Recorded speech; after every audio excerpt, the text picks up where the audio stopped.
Life processes full chapter number 5 की बात करेंगे इस सिंगल सेशन में। साइज की बात करें तो चैप्टर ये काफी बड़ा चैप्टर है। बायो में जितने भी और चैप्टर्स आते हैं वो इससे आधे भी नहीं है साइज में, which makes it even more important.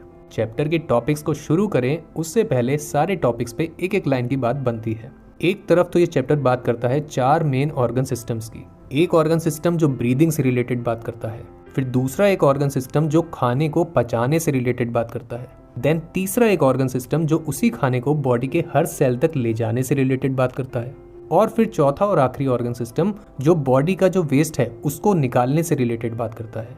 In 4 topics के बाद जो टॉपिक्स आते हैं वो रिलेटिवली छोटे हैं, जैसे कि डाइजेस्टिव सिस्टम से रिलेटेड एक टॉपिक है जो खाने के मोड से रिलेटेड बात करता है।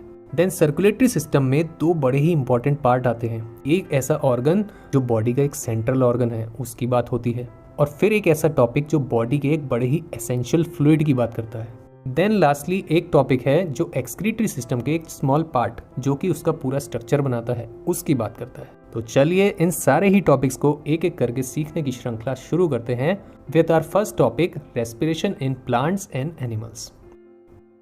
प्लांट्स जैसी एक बड़ी कैटेगरी के अंदर गैसेस का एक्सचेंज किस तरह से हो पाता है। प्लेयर्स जब खेलते हैं तो उनकी बॉडी में क्रैम्प्स यानी कि खिंचाव क्यों आ जाते हैं, और एनिमल्स की जो बड़ी कैटेगरी है उसके अंदर एक नहीं बल्कि 2 तरह के respiration processes, aerobic and anaerobic, क्यों होते हैं। ऐसे ही कुछ सवालों के जवाब ढूंढता है हमारा आज का topic, respiration in plants and animals. पहला बड़ा सवाल यहाँ पे जो शुरू करेंगे उसमें देखेंगे कि एनिमल्स की जो बड़ी कैटेगरी है, दुनिया में जितने भी अलग अलग तरह के एनिमल्स आते हैं उनमें रेस्पिरेशन कैसे होता है। कहानी की शुरुआत होती है एनिमल्स में आते सेल्स से। अब एनिमल्स दुनिया में जितने भी हैं इनको अगर हम सेल के लेवल पे देखें तो ये 2 मेन कैटेगरीज में एग्जिस्ट करते हैं। एक तो थी जो सिंपल सेल से बनते थे, प्रोकैरियोटिक सेल, और दूसरी थी जो कॉम्प्लेक्स सेल, यूकैरियोटिक सेल से बनते थे। इन दोनों ही तरह के सेल्स में एक फ्लूइड लाइक पार्ट होता था, साइटोप्लाज्म। इसी पार्ट के अंदर यहाँ पे होता है पहला स्टेप ये एक्ट करता है ग्लूकोज मॉलिक्यूल के ऊपर। ये ग्लूकोज मॉलिक्यूल कहाँ से आता था सेल्स के पास? सर्कुलेटरी सिस्टम में जो ब्लड है वो बॉडी के सारे सेल्स तक इस ग्लूकोज को लेके जाता है, और ये ग्लूकोज जो कि 6 कार्बन का मॉलिक्यूल है वो इस साइटोप्लाज्म पार्ट के अंदर ब्रेक डाउन होता है एक 3 कार्बन मॉलिक्यूल के अंदर। नाम इसका जानना जरूरी है, पायरूवेट मॉलिक्यूल। इसी स्टेप की केमिकल रिएक्शन देखें तो वो कुछ इस प्रकार से हो जाती है, जिसमें मेन कंपोनेंट जो पायरूवेट मॉलिक्यूल के अलावा निकलता है वो है एनर्जी, जो कि सेल के द्वारा इस्तेमाल करी जाती है अपनी अलग अलग एक्टिविटीज को करने के लिए। एनिमल्स में होते इस पहले स्टेप को कहा जाता है ग्लाइकोलिसिस प्रोसेस ये सारे ही एनिमल्स में सेम होता है, लेकिन इसके बाद का जो स्टेप है वो फर्दर पायरूवेट मॉलिक्यूल के ऊपर होता है, और वो एनिमल्स में अलग अलग तरह से होता है। 2 कैटेगरीज में बढ़ता है ये। एक तो हो गए सिंपलर एनिमल्स, जैसे कि छोटे ऑर्गेनिजम्स, ईस्ट या फिर लैक्टोबैसिलस बैक्टीरिया। ये वो ऑर्गेनिजम्स हैं जो इस स्टेप में ऑक्सीजन का इस्तेमाल नहीं करते हैं, और इसलिए इस रेस्पिरेशन को कहा जाता है एनारोबिक रेस्पिरेशन। वहीं पे दूसरी तरफ जो ग्रुप बनता है वो है बाकी सारे के सारे एनिमल्स का, बड़े जितने भी एनिमल्स हैं, and at the same time human beings का, जो कि इस स्टेप में ऑक्सीजन का इस्तेमाल करते हैं रेस्पिरेशन के लिए। इसी कारण से इनकी रेस्पिरेशन को कहा जाता है एरोबिक रेस्पिरेशन। तो ये जो 2 हमने मेन कैटेगरी ऑफ रेस्पिरेशन देख ली एनिमल्स में, इनमें होने वाली केमिकल रिएक्शंस को अब हम समझेंगे। एनारोबिक रेस्पिरेशन के केस में पायरूवेट मॉलिक्यूल जो है उसको ऑक्सीजन नहीं मिलेगी, और वो ब्रेक डाउन होगा 3 चीज़ों में, CO2, इथेनॉल एंड एनर्जी। जहाँ पे एनर्जी जो है वो तो सेल अपने एक्टिविटीज़ के लिए इस्तेमाल करेगा, क्योंकि ऑर्गेनिज्म छोटा है तो एनर्जी भी यहाँ पे कम मात्रा में रिलीज होती है। फिर यहाँ पे CO2 का जो कंपोनेंट है वो इस्तेमाल होता है एक रियल लाइफ एप्लीकेशन में, जो कि है बेकिंग। केक्स बनाना, पेस्ट्रीज बनाना, ब्रेड्स बनाना, इन सब में ही एक कॉमन चीज़ होती है जो कि है फ्लफीनेस यानी कि फूलापन। वो आता है इसी CO2 के द्वारा। और ये CO2 कहाँ से आती है? इन सभी बेकिंग की चीज़ों के जो आटा होता है उसके अंदर जब ईस्ट को ऐड किया जाता है तो वहाँ पे वो कार्बन डाइऑक्साइड रिलीज होने से एक फ्लफीनेस दे देता है। आटे को अगर थोड़ी देर के लिए छोड़ दोगे तो वो फूल जाता है। इसके बाद एरोबिक रेस्पिरेशन की केमिकल रिएक्शन देखें तो उसके अंदर पायरूवेट का मॉलिक्यूल प्रॉपर ऑक्सीजन पाता है, और ये ब्रेक होता है अगेन 3 चीज़ों में। 2 चीज़ें तो पहले की जैसी ही हैं, CO2 और एनर्जी। ऑल्दो एनर्जी इस बार काफ़ी ज़्यादा मात्रा में होती है। कारण भी सिंपल है, क्योंकि ऑर्गेनिज्म बड़ा है तो एनर्जी की ज़रूरत भी तो बड़ी होगी। फिर तीसरा प्रोडक्ट जो कि यहाँ पे डिफरेंट है पिछली रिएक्शन से, वो है H2O, वाटर। CO2 और वाटर यहाँ पे बाय प्रोडक्ट्स हैं। हर सेल इनको वेस्ट की तरह निकाल देता है और हमारी बॉडी भी इनको एक्सक्रीट ही करती है। यानी कि मेन चीज़ जो यहाँ पे इस्तेमाल हो रही है वो है एनर्जी, जो कि अगेन एनिमल्स की बॉडी और हमारी बॉडीज अपनी अपनी एक्टिविटीज़ के लिए इस्तेमाल करती है। लास्टली एरोबिक रेस्पिरेशन के अंदर एक रेयर केस और देखेंगे, जो कि होता है जब पायरुवेट मॉलिक्यूल को प्रॉपर ऑक्सीजन नहीं मिलती, यानी कि there is lack of oxygen. और होता यह है मसल के सेल्स के अंदर। जब भी ऐसा होता है तो प्रोडक्ट्स यहाँ पे होते हैं डिफरेंट। प्रोडक्ट बनता है लैक्टिक एसिड और एनर्जी, जहाँ पे एनर्जी जो है वो बहुत ही कम मात्रा में होती है। और जो यहाँ पे न्यू प्रोडक्ट आया लैक्टिक एसिड, वो एक ऐसा एसिड है जो हमारी मसल्स में क्रैम्प्स करता है। क्रैम्प यानी कि a sudden and painful involuntary contraction of a muscle, एकदम से होने वाला और दर्द देने वाला जो कॉन्ट्रैक्शन हो जाए, खिंचाव हो जाए मसल के अंदर, उसको कहा जाता है क्रैम्प। ये यहाँ पे हो जाता है लैक्टिक एसिड के कारण। इसको हम अलग अलग स्पोर्ट्स में जो एथलीट्स खेलते हैं उनके अंदर भी देख सकते हैं कि अलग अलग टाइम पे उनकी बॉडी में क्रैम्प्स आ जाते हैं। कारण क्योंकि वो अच्छे से ब्रीद नहीं कर रहे होते, तो उनकी बॉडी में ऑक्सीजन नहीं जाता। उस ऑक्सीजन की कमी की वजह से वहाँ पे क्रैम्प आते हैं। इसीलिए कहा जाता है कि खेलते वक्त अच्छे से ब्रीद करना ज़रूरी है। ये हमने जान ली खूब सारी बातें कि एनिमल्स के अंदर रेस्पिरेशन का प्रोसेस कैसे होता है।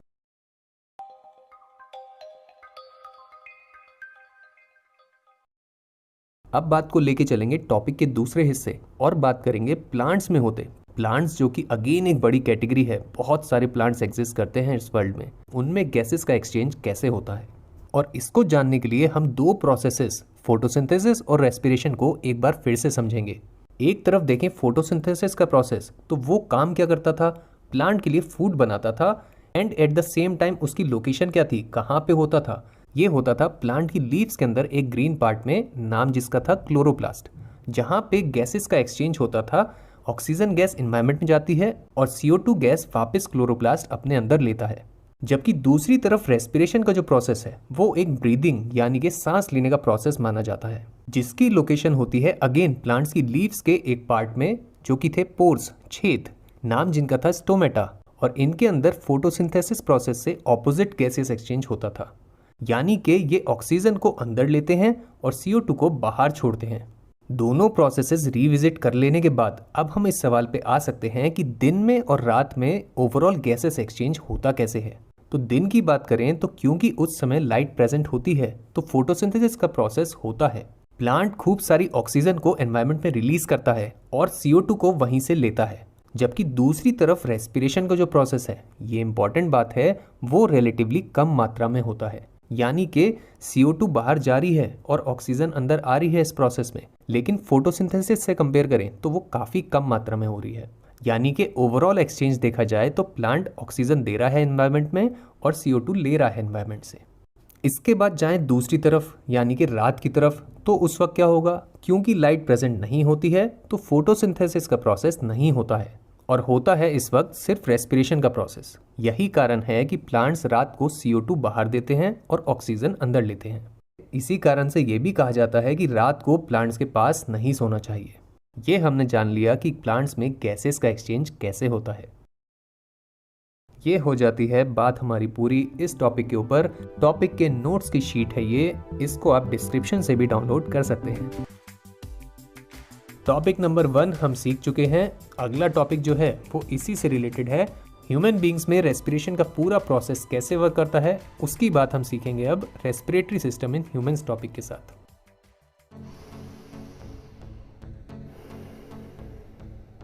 ये एक्शन जो अभी किया गया, ये एक ऐसा एक्शन है जो पूरे दिन हमारी बॉडी करती है, और वो भी बिना हमारी कॉन्शियस नॉलेज के। क्या बारीकियां हैं इस प्रोसेस की और क्या इंपॉर्टेंस रखता है ये प्रोसेस हमारी बॉडी की फंक्शनिंग में, इसी बात से रिलेटेड है हमारा आज का टॉपिक। चलिए बात शुरू करते हैं। आज के हमारे टॉपिक का नाम है रेस्पिरेटरी सिस्टम। इसकी इमेज कुछ इस प्रकार से है, जैसे कि हम देख सकते हैं इसमें बहुत सारे पार्ट्स एग्जिस्ट करते हैं। इसको हम पढ़ेंगे इस वाले सिंप्लीफाइड डायग्राम के थ्रू। रेस्पिरेटरी सिस्टम में टोटल 7 ऑर्गन्स एग्जिस्ट करते हैं। क्विकली देखें इनको, तो पहला ऑर्गन आता है नोज, जिसमें आते हैं 2 पार्ट्स, एक पार्ट है नॉस्ट्रिल और दूसरा पार्ट है नेसल कैविटी। वहीं पे हम ओरल कैविटी की बात भी पढ़ेंगे। फिर उसके बाद आता है दूसरा ऑर्गन फेरिंग्स, और फिर आता है तीसरा ऑर्गन लैरिंग्स।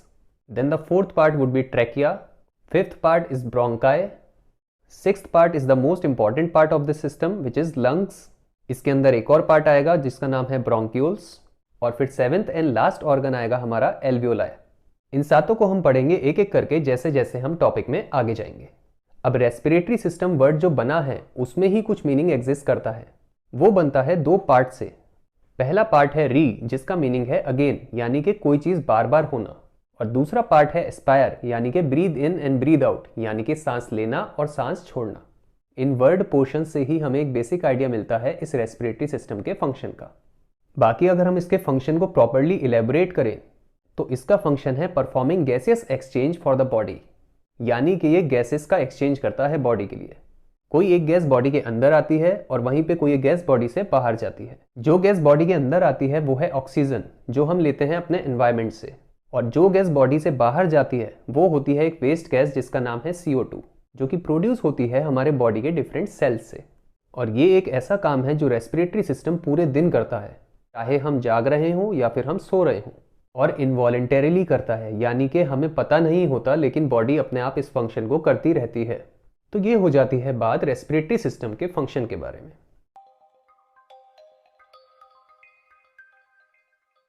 अब चलिए बात शुरू करते हैं रेस्पिरेटरी सिस्टम के डिफरेंट ऑर्गन्स की। इसमें जो पहला ऑर्गन आता है उसका नाम है नोज।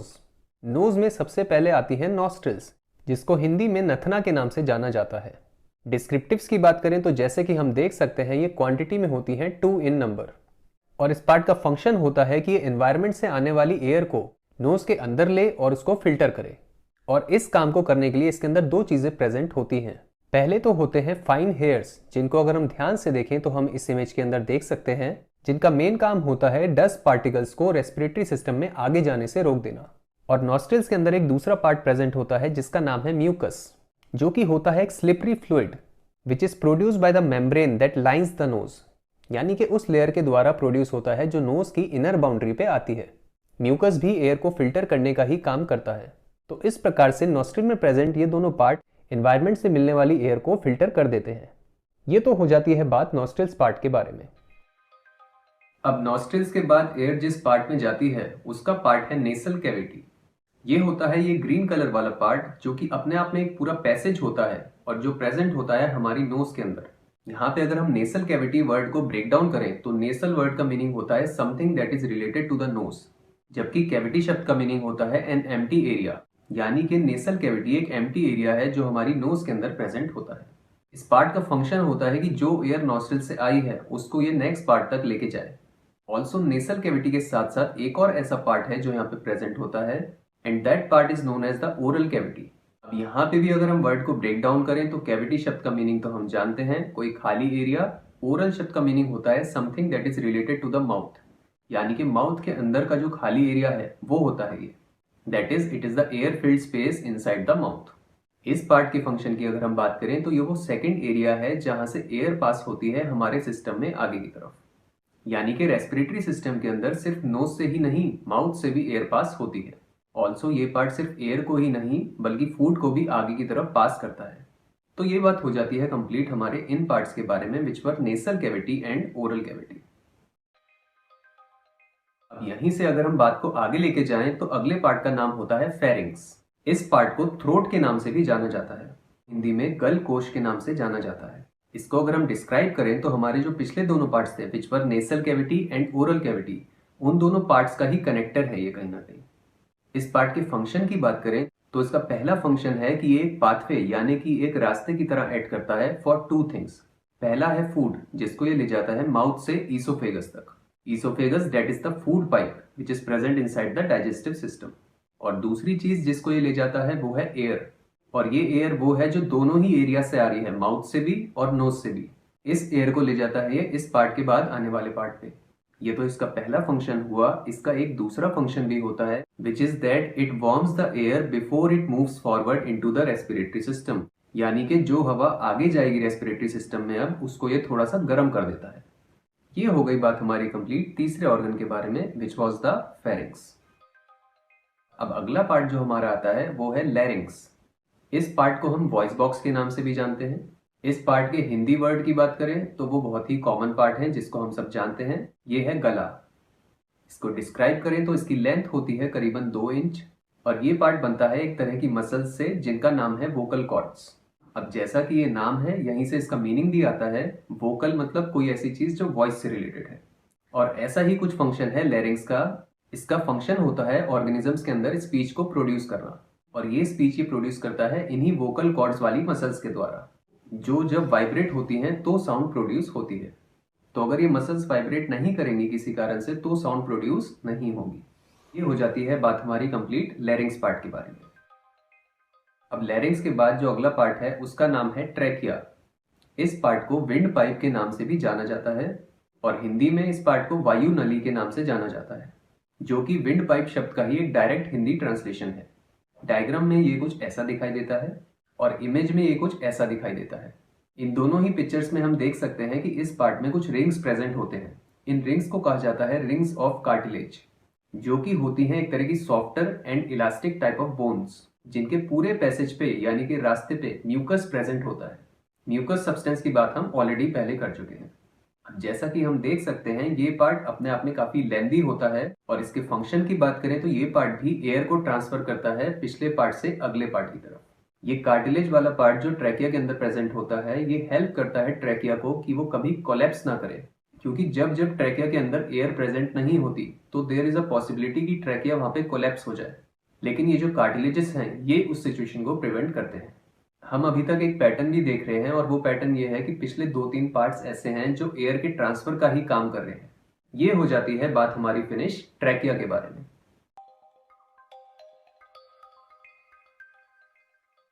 अब हमारे नेक्स्ट पार्ट का नाम है ब्रोंकाई। डायग्राम में ये दिखाई देता है कुछ इस प्रकार से, और इमेज में ये दिखाई देता है कुछ इस प्रकार से। जैसे कि हम यहाँ पे देख सकते हैं ये पार्ट होता है ट्यूब्स के फॉर्म में, और इनकी क्वांटिटी होती है 2। इस पार्ट की इमेज को अगर हम देखें तो हम समझ सकते हैं कि ये ट्रैकिया के जैसा ही है। The only difference is that trachea अब 2 पार्ट्स में डिवाइड हो चुका है। इस पार्ट का हिंदी का नाम बिल्कुल ट्रैकिया के नाम पे ही है, यानी कि वायु नली। इस पार्ट के फंक्शन की बात करें तो वो ये है कि जो एयर इस पार्ट के पास ट्रैकिया के थ्रू आती है, ये उस एयर को 2 डिफरेंट पोर्शंस में डिवाइड करे, ताकि वो एयर सेपरेटली 2 ऑर्गन्स में जा सके। और जिस ऑर्गन में ये ट्यूब्स जाती हैं उसका नाम है लंग्स, जो कि हमारा नेक्स्ट पार्ट है। ये तो बात हो जाती है ब्रोंकाई पार्ट के बारे में। यहाँ से अब हम चलें अगले पार्ट की तरफ, तो हमारे अगले पार्ट का नाम है लंग्स। लंग्स रेस्पिरेटरी सिस्टम का सबसे बड़ा ऑर्गन है और सबसे मेन ऑर्गन है। हिंदी में इस पार्ट को फेफड़ों के नाम से जाना जाता है। इस पार्ट के डिस्क्रिप्टिव्स की बात करें तो ये क्वांटिटी में होते हैं 2 इन नंबर, और इनका टेक्सचर होता है मस्कुलर, यानी कि पूरे का पूरा एक मस्कुलर ऑर्गन है। लोकेशन इनकी साइड बाय साइड है। लंग्स के बारे में कुछ इंटरेस्टिंग डिटेल्स भी हैं जो जानने लायक हैं, जैसे कि एक ब्रेथ यानी कि एक सांस में जो हम एयर इनहेल करते हैं वो है 0.5 लीटर्स, यानी कि आधा लीटर। वहीं पे अगर हम बात करें कि टोटल कैपेसिटी जो है लंग्स की एयर को होल्ड करने की वो कितनी है, तो वो है 6 लीटर्स, यानी कि 6 लीटर। ऑल्सो ये हमारी बॉडी के अकेले वो ऑर्गन्स हैं जो पानी के अंदर फ्लोट कर सकते हैं, just because of the fact कि इनके अंदर इतनी सारी एयर प्रेजेंट होती है। ऑल्सो लंग्स एक ऐसा ऑर्गन है जो एक दूसरे पार्ट के ऊपर रेस्ट करता है, जिसका नाम है डायफ्राम, जिसमें कि होता यह है कि जब लंग्स एक्सपेंड करते हैं तो डायफ्राम वहाँ पे कॉन्ट्रैक्ट करता है, and at the same time जब लंग्स कॉन्ट्रैक्ट करते हैं तो डायफ्राम एक्सपेंड करता है। इस पार्ट के फंक्शन की अगर हम बात करें तो स्टेटमेंट कहता है that it provides huge area for containing gas exchange structures. इस एरिया के एक्सपेंशन के अगर कारण की बात करें तो वो ये है कि जो एयर हम इनहेल करते हैं वो हमारी पूरी बॉडी को चाहिए होती है, तो ये ज़रूरी हो जाता है कि कोई एक ऐसा ऑर्गन हो जो ज़्यादा से ज़्यादा एयर अपने अंदर कंटेन कर सके, और यही वो काम है जो हमारे लंग्स करते हैं। ये हो जाती है बात हमारी रेस्पिरेटरी सिस्टम के सबसे मेन ऑर्गन के ऊपर, विच वॉज लंग्स।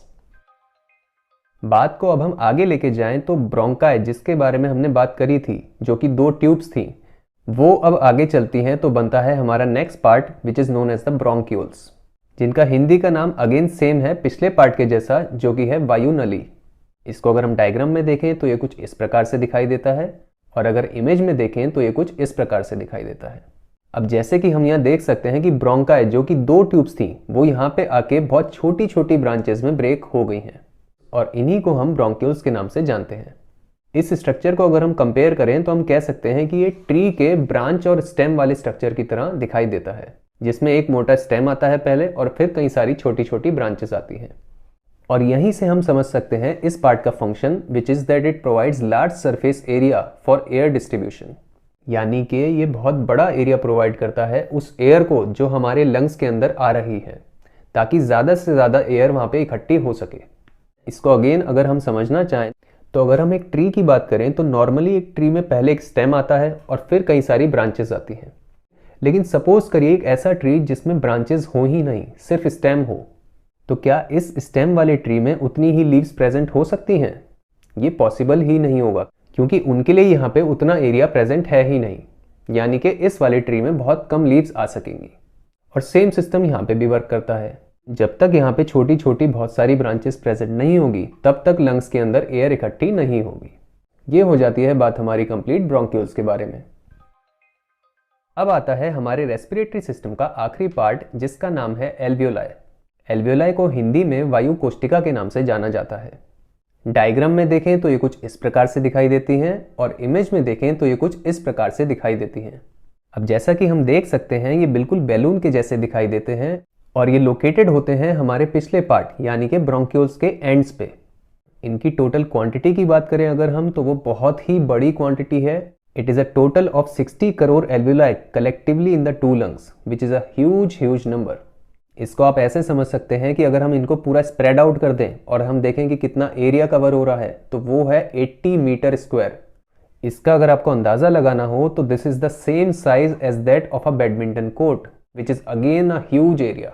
तो इस एरिया के अमाउंट से हम इसका थोड़ा अंदाज़ा लगा सकते हैं कि कितनी सारी एयर है जो हमारे लंग्स के अंदर कलेक्ट होती है। इस पार्ट के फंक्शन की बात करें तो इसका फंक्शन वही है जो हमारे रेस्पिरेटरी सिस्टम का फंक्शन था, which was performing the exchange of gases for the body. जहाँ पे दो गैसेज थी जिनका एक्सचेंज हो रहा था। पहली गैस है CO2 यानी कि कार्बन डाइऑक्साइड, जो मिलती है बॉडी के ब्लड से और पास आउट होती है जब हम ब्रीद आउट करते हैं यानी कि जब हम एक्सेल करते हैं। और इसी तरह से एक दूसरी गैस थी जो कि थी ऑक्सीजन, जो कि हमें मिलती है एयर से, और जो जब हमारे रेस्पिरेटरी सिस्टम के अंदर यहाँ तक आती है एल्वियोलाई तक, तो वो आगे फिर ब्लड के अंदर जाती है।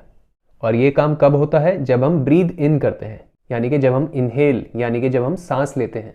तो इस प्रकार से हम ये देख सकते हैं कि कैसे ये वाला पार्ट दोनों गैसेस के एक्सचेंज को साइड बाय साइड अलाउ करता है। एक गैस पहले बॉडी के अंदर आती है, फिर दूसरी गैस बॉडी से बाहर जाती है। और ये हो जाती है बात हमारी complete about our last part, which was alveoli. This completes the study of our topic. अगर आप इस टॉपिक को बाद में रिवाइज करना चाहते हैं तो आप ये वाली शीट यूज कर सकते हैं, और अगर आप टॉपिक पे खुद को टेस्ट करना चाहते हैं तो आप ये वाली शीट यूज कर सकते हैं। फर्स्ट टॉपिक का सेकंड पार्ट भी हो गया है कंप्लीट। अब हम चलेंगे अपने सेकंड टॉपिक की तरफ, न्यूट्रिशन, जो हमें सिखाता है कि अलग अलग ऑर्गेनिजम्स में जो खाने के अलग अलग तरीके हैं, न्यूट्रिशन के मोड्स हैं, वो क्या क्या हैं।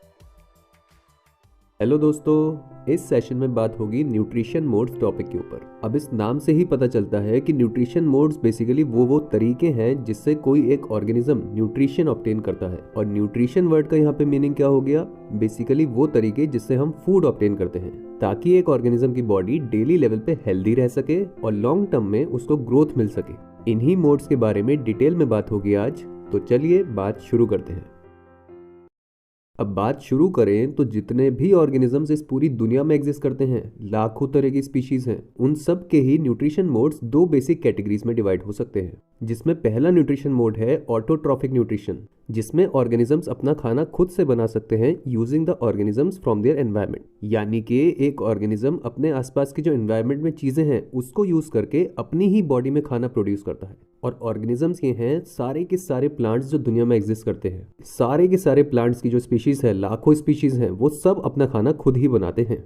और वहीं पे न्यूट्रिशन का दूसरा मोड है हेट्रोट्रॉफिक न्यूट्रिशन, जिसमें एक ऑर्गेनिज्म अपने खाने के लिए दूसरे ऑर्गेनिजम्स पे डिपेंड करता है। यानी कि वो अपना खाना अपनी बॉडी में तो नहीं बना सकता है। और ऑर्गेनिजम्स ये हैं एक दूसरे बड़े किंगडम के सारे organisms, which is the animals. जितने भी एनिमल्स इस पूरी दुनिया में हैं वो सब हेट्रोट्रॉफिक न्यूट्रिशन ही करते हैं। ऑल्सो इन दोनों वर्ड्स की नेमिंग अच्छी है, सेल्फ एक्सप्लेनेटरी है।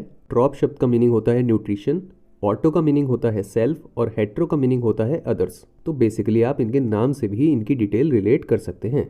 अच्छा, एक बात ये भी है कि एक दो प्लांट्स ऐसे भी एग्जिस्ट करते हैं जो ऑटोट्रॉफिक न्यूट्रिशन नहीं करते हैं, जो कि इस कैटेगरी में एक्सेप्शंस हैं।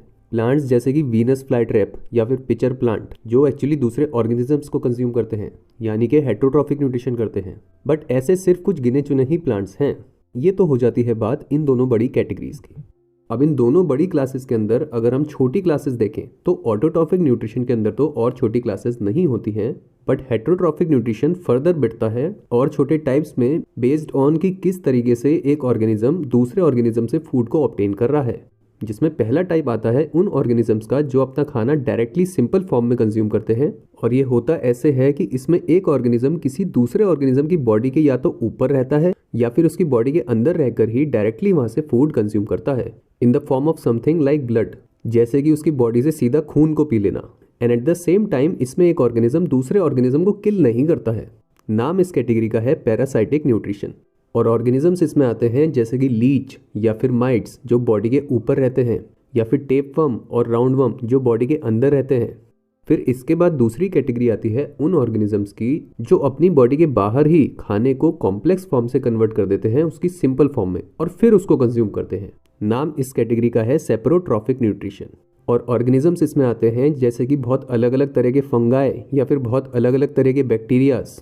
देन तीसरी और आखिरी कैटेगरी आती है उन ऑर्गेनिजम्स की जो खाना खाते तो कॉम्प्लेक्स फॉर्म में ही हैं और कन्वर्ट उसको सिंपल फॉर्म में ही करते हैं, बट ये सारा काम इस बार बॉडी के बाहर नहीं उनकी बॉडी के अंदर ही होता है। नाम इस कैटेगरी का है होलोजोइक न्यूट्रिशन। और इस कैटेगरी में आते ऑर्गेनिजम्स के एग्जाम्पल हैं humans and most of the commonly known animals. ये हो जाती है बात 3 तरह के हेटेरोट्रॉफिक न्यूट्रिशंस की। इस पॉइंट पे न्यूट्रिशन मोड्स की बात तो कंप्लीट हो चुकी है, बट बात को कंप्लीट करें तो होलोजोइक न्यूट्रिशन के अंदर 3 कैटेगरीज और आती हैं जो एक्चुअली न्यूट्रिशन मोड्स तो नहीं हैं, लेकिन वो 3 तरह के ऑर्गेनिजम्स हैं जिनको आप जानते भी होंगे। ये तीनों ही ऑर्गेनिज्म के टाइप्स एक दूसरे से डिफरेंट होते हैं इन the form of the food that they consume. जो खाना ये खाते हैं वो डिफरेंट होता है, जिसमें पहले ऑर्गेनिजम्स हैं हर्बीवोर्स जो सिर्फ प्लांट्स को ही कंज्यूम करते हैं, और ऑर्गेनिजम्स ये हो गए जैसे कि काउ, डियर, हॉर्स। वहीं पे दूसरी कैटेगरी है उन ऑर्गेनिजम्स की जो सिर्फ एनिमल्स को ही कंज्यूम करते हैं। नाम इस कैटेगरी का है कार्निवोर्स। और ऑर्गेनिजम्स इसमें आ गए जैसे कि लायन, स्नेक। और फिर आखिरी में आ जाते हैं वो ऑर्गेनिजम्स जो प्लांट्स भी कंज्यूम करते हैं और एनिमल्स को भी कंज्यूम करते हैं। नाम इनका होता है ओमनिवोर्स। और इसमें आते हैं ऑर्गेनिजम्स जैसे कि ह्यूमंस या फिर क्रो। ये हो जाती है हमारी बात छोटी और बड़ी न्यूट्रिशन मोड्स की क्लासेस की। इसी के साथ हो जाती है बात हमारी कंप्लीट इस टॉपिक के ऊपर। टॉपिक को आप बाद में रिवाइज कर सकें उसके लिए आप ये टॉपिक रिवीजन शीट यूज़ कर सकते हैं, और अगर आप टॉपिक पे खुद को टेस्ट करना चाहते हैं तो आप ये वाली टॉपिक क्वेश्चन शीट यूज़ कर सकते हैं। अब हम बात करेंगे ह्यूमन बीइंग से रिलेटेड एक टॉपिक डाइजेस्टिव सिस्टम की, कि इंसान के अंदर डाइजेशन का पूरा प्रोसेस कैसे काम करता है। इमेज इस ऑर्गन सिस्टम की ये है और इसका सिंप्लीफाइड डायग्राम ये हो जाता है। मेजर आउटलाइन फंक्शन इस ऑर्गन सिस्टम का था to break down food from a complex form to a simpler form so that it can be used up by all the body cells for their functions. इसी बात को गहराई से समझेंगे हम आज के अपने टॉपिक डाइजेस्टिव सिस्टम में। चलिए बात शुरू करते हैं। इस ऑर्गन सिस्टम के इंडिविजुअल पार्ट्स में हम एंट्री करें उससे पहले एक इंटरेस्टिंग डिटेल है इस ऑर्गन सिस्टम में कि ऑर्गन्स तो और ऑर्गन सिस्टम की तरह इस ऑर्गन सिस्टम में भी कई सारे होते हैं, बट इसके जितने भी ऑर्गन्स हैं वो सब एक दूसरे से कनेक्टेड होते हैं। यानी कि एक सिंगल ट्यूब है जो सारे ऑर्गन्स को कंटिन्यूसली फॉर्म करती है, जो कि कुछ इस प्रकार से लीड करती है, एक ऑर्गन से दूसरा, दूसरे से तीसरा, तीसरे से चौथा and so on till the last organ, जो कि देखा जाए तो काफी इंटरेस्टिंग बात है। नाम इस ट्यूब का होता है एलिमेंट्री कैनाल, और कॉमनली ये गट के नाम से भी जानी जाती है। इस एलिमेंट्री कैनाल में जितने भी ऑर्गन्स आते हैं उन सब ऑर्गन्स की मसल्स में एक खास बात होती है कि उन सब की ही मसल्स की लाइनिंग जो होती है यानी कि आउटर बाउंड्री वो कॉन्ट्रैक्ट करती है एक रिदम में, जिससे कि जो फूड होता है उस ऑर्गन के अंदर एक समय पे वो आगे की तरफ पुश होता है। और ये एक तरह का मूवमेंट है जिसको कहा जाता है पेरिस्टेल्टिक मूवमेंट। इस पूरी एलिमेंट्री कैनाल के जो कि 9 मीटर लंबी होती है, इसके पार्ट्स की बात शुरू करें तो सबसे पहले यहाँ पे आता है माउथ, जो कि ये वाला पोर्शन होता है, और इसमें होते हैं 3 पार्ट्स, जिसमें से 2 पार्ट्स टीथ और टंग, इनको आप ऑलरेडी जानते हैं। जिसमें टीथ का फंक्शन देखें अगर माउथ में तो कई अलग अलग शेप और साइज के टीथ होते हैं जो अलग अलग तरह के काम करते हैं, जैसे कि कटिंग, ग्राइंडिंग या च्यूइंग ऑफ फूड। और वहीं पे टंग का काम होता है कि जो उस पे प्रेजेंट टेस्ट बर्ड्स हैं उसके थ्रू हम फूड को टेस्ट कर सकें। यहाँ पे तीसरा पार्ट जो है which is the salivary glands, वो एक ऐसा पार्ट है जिसके बारे में आपने शायद पहले ना सुना हो। ये एक तरह के ग्लैंड्स हैं जो हमारे माउथ के अंदर प्रेजेंट होते हैं, जिसमें से एक तरह का एंजाइम निकलता है। अब एंजाइम शब्द की अगर बात करें एक सेकंड रुक के, तो डाइजेस्टिव सिस्टम में कई सारे ऑर्गन्स हैं जो अलग अलग तरह के न्यूट्रिएंट्स को ब्रेक डाउन करने के लिए, न्यूट्रिएंट्स जो कि फूड में प्रेजेंट होते हैं जैसे कि प्रोटीन्स, कार्ब्स, फैट्स, इन सब न्यूट्रिएंट्स को ब्रेक डाउन करने के लिए अलग अलग ऑर्गन्स प्रेजेंट होते हैं और उन सब में ही अलग अलग तरह के एंजाइम्स प्रोड्यूस होते हैं। तो सलाइवरी ग्लैंड से जो एंजाइम निकलता है उसका नाम होता है सलाइवरी एमिलेस, जो स्पेसिफिकली कार्बोहाइड्रेट्स को, जो कि है स्टार्च, उसको ब्रेक डाउन करता है एक सिंपल फॉर्म में विच इज शुगर। अब इस पूरे पार्ट माउथ, इससे जब फूड आगे जाएगा तो एटलीस्ट उसमें क्या चीज़ हो चुकी है, वो जो फूड हमने बड़े फॉर्म में खाया था वो छोटे छोटे हिस्सों में तो टूट ही गया है, plus eight the same time saliva के थ्रू उसमें एक लिक्विड नेचर भी अटैच हो चुका है। अब माउथ के बाद कौन सी जगह आती है हमारी बॉडी में? नेक। और नेक में क्योंकि कोई ज़्यादा स्पेस नहीं होती है इसलिए डाइजेस्टिव सिस्टम के जो बाकी ऑर्गन्स हैं वो नीचे की तरफ आते हैं बॉडी में, यानी कि चेस्ट के एरिया में, और वहां तक पहुंचने के लिए आती है एक ट्यूब जिसका नाम होता है ईसोफेगस, जिसको फूड पाइप के नाम से भी जाना जाता है। ये ट्यूब बेसिकली फूड को ट्रांसफर करने का काम करती है from the mouth to the chest area, जहां पे एक बड़े साइज के ऑर्गन पे वर्क प्रॉपर्ली हो सके, जो कि है हमारा नेक्स्ट और डाइजेस्टिव सिस्टम का सबसे पॉपुलर ऑर्गन, स्टमक।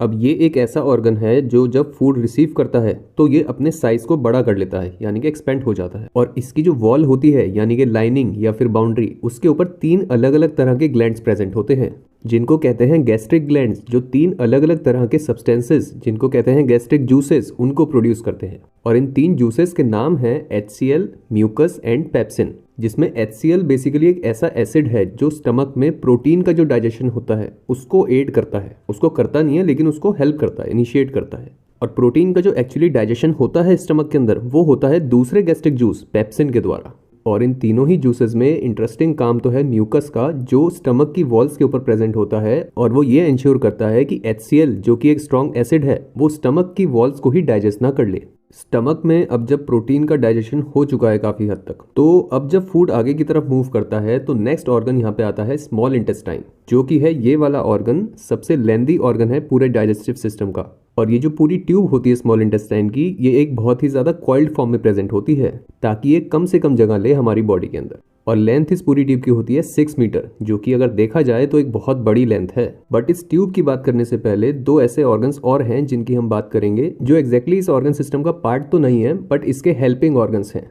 जिसमें पहला ऑर्गन है ये वाला ऑर्गन, लिवर। काफ़ी बड़ा ऑर्गन होता है, कलर इसका होता है रेडिश ब्राउन और टेक्सचर इसका होता है रबड़ के जैसा। और वहीं पे आता है एक दूसरा ऑर्गन जो कि है ये वाला ऑर्गन, पैनक्रियास। ये आता है स्टमक से थोड़ा सा नीचे, शेप इसका होता है पाउच लाइक। ये दोनों ही ऑर्गन्स, लिवर और पैनक्रियास, उस रास्ते में कुछ एंजाइम सिक्रीट करते हैं जब फूड ट्रांसफर होता है स्टमक से स्मॉल इंटेस्टाइन की तरफ। और बात इनकी आप इजीली याद भी रख सकते हो। देखो स्टमक के अंदर कौन सा न्यूट्रिएंट डाइजेस्ट हो गया था? प्रोटीन्स। तो लिवर के अंदर डाइजेस्ट होता है फैट्स, जो कि होते हैं डाइजेस्ट इसमें प्रेजेंट एक स्पेसिफिक सब्सटेंस के थ्रू, नाम जिसका है बाइल जूस। और वहीं पे पैनक्रियास के थ्रू डाइजेस्ट होते हैं प्रोटीन्स, जो बचे कुछ प्रोटीन्स हैं स्टमक के बाद, वो यहाँ पे डाइजेस्ट होते हैं through an enzyme known as trypsin. और सिर्फ यही नहीं, पैनक्रियास एक और तरह का न्यूट्रिएंट डाइजेस्ट करता है जो कि है फैट्स। और ये एक स्पेसिफिक तरह के फैट्स हैं which is known as the emulsified fats, जो ऑयली मिल्की लिक्विड्स होते हैं उनको डाइजेस्ट करता है। और डाइजेशन ये होता है लाइपेस एंजाइम के थ्रू। अब इन दोनों ऑर्गन के सिक्रीशंस के बाद जब खाना स्मॉल इंटेस्टाइन के अंदर जाता है तो स्मॉल इंटेस्टाइन के अंदर बहुत सारे एंजाइम सब प्रेजेंट होते हैं, जो कि जितना भी बचा कुचा डाइजेशन है वो वहाँ पे होता है सारा। और क्योंकि उसकी लेंथ काफ़ी ज़्यादा है तो जैसे जैसे उसमें फूड आगे मूव करता है वैसे वैसे वो डाइजेस्ट होता रहता है। और डाइजेस्ट यहाँ पे सब कुछ होएगा, जो भी न्यूट्रिएंट अपनी कॉम्प्लेक्स फॉर्म में प्रेजेंट होगा वो वहाँ पे अपनी सिंपल फॉर्म में कन्वर्ट हो जाएगा। जैसे कि प्रोटीन्स कन्वर्ट होंगे अपनी सिंपलर फॉर्म में जो कि है अमीनो एसिड्स, और वहीं पे कॉम्प्लेक्स कार्बोहाइड्रेट्स कौन सी सिंपलर फॉर्म में कन्वर्ट होंगे? ग्लूकोज में। और तीसरा और आखिरी मेजर न्यूट्रिएंट कौन सा था जिसकी बात हमने न्यूट्रिएंट्स टॉपिक में भी करी थी? फैट्स। वो किस में कन्वर्ट होगा? उसकी सिंपलर फॉर्म क्या है? फैटी एसिड्स और ग्लिसरॉल। तो ये सारे का सारा डाइजेशन जब होगा स्मॉल इंटेस्टाइन में तब जाके फूड कन्वर्ट होगा अपनी सिंपल फॉर्म में। यानी कि ये कहना बिल्कुल गलत नहीं होगा कि यही वो एरिया है इस पूरे सिस्टम में जहाँ पे मेजॉरिटी ऑफ द डाइजेशन होता है। काफ़ी सारी बात हो गई है टॉपिक के ऊपर। टॉपिक आपको पसंद आ रहा हो, चैनल पसंद आ रहा हो तो चैनल को सब्सक्राइब करना ज़रूर कंसिडर करें। अब बात को टॉपिक के लास्ट पोर्शन में लेके चलें तो स्मॉल इंटेस्टाइन के बाद आता नेक्स्ट पार्ट है लार्ज इंटेस्टाइन, जो कि है ये वाला पार्ट। अगेन एक लॉन्ग ट्यूब लाइक स्ट्रक्चर है, लेंथ इसकी होती है 1.5 मीटर। इस पॉइंट पे एक सवाल आएगा कि स्मॉल इंटेस्टाइन की लेंथ लार्ज इंटेस्टाइन से ज़्यादा होती है, फिर भी नाम उसका स्मॉल इंटेस्टाइन क्यों है? कारण इसका यह है कि लार्ज इंटेस्टाइन का एक्चुअल जो वॉल्यूम है वो स्मॉल इंटेस्टाइन से ओवरऑल ज़्यादा होता है। ऑल्दो उसकी लेंथ स्मॉल इंटेस्टाइन से कम होती है। अब इस पार्ट में कुछ ज़्यादा डाइजेशन नहीं होता है, जो मैक्सिमम डाइजेशन होना था वो स्मॉल इंटेस्टाइन में ऑलरेडी हो चुका है।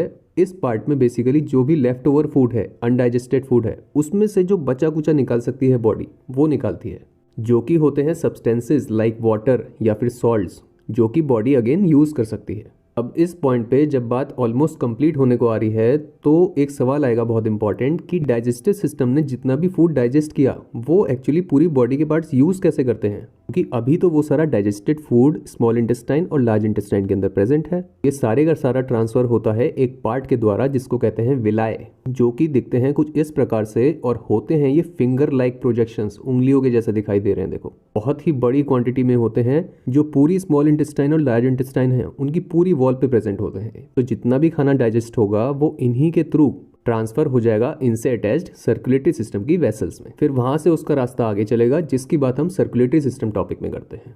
अब एक छोटी सी बात और जान लो, जो लास्ट पार्ट यहाँ पे बचता है उसका नाम है एनस, जो कि एक ऐसा पार्ट है जिसमें मसल्स प्रेजेंट होती हैं और यही वो पार्ट है जहां से बॉडी में जो अनडाइजेस्टेड फूड है वो बाहर निकलता है, और इसकी मसल्स ही ये तय करती हैं कि इसमें से जो अनडाइजेस्टेड फूड है उसको बाहर जाना है या फिर नहीं जाना है।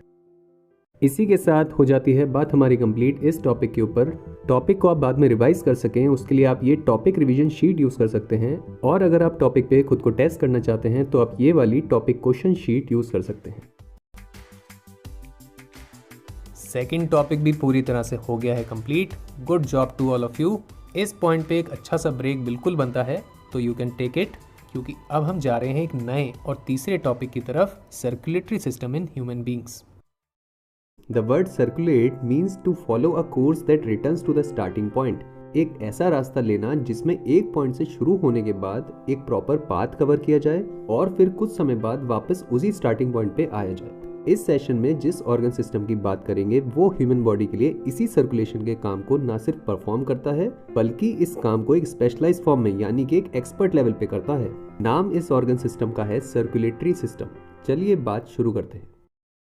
सबसे पहले सर्कुलेटरी सिस्टम के फंक्शन को प्रॉपर्ली स्टेट करें तो it is an organ system that transports nutrients to all the body parts and then collects gaseous phase from each of those body parts so that they can later be removed from the body. यानी कि circulatory system के through जब human body में circulation का function perform होता है तो उसमें दो मेन काम होते हैं। पहला काम कि ये बॉडी के सारे पार्ट्स तक न्यूट्रिएंट्स को लेके जाता है जो वो सब बॉडी पार्ट्स यूज करते हैं अपने day to day functions perform करने के लिए, और फिर दूसरा काम ये कि बॉडी के सारे पार्ट से निकलते अलग अलग waste products like carbon dioxide gas या फिर नाइट्रोजनस वेस्ट, इनको बॉडी से बाहर निकालने के काम में भी यही सिस्टम इन्वॉल्व होता है।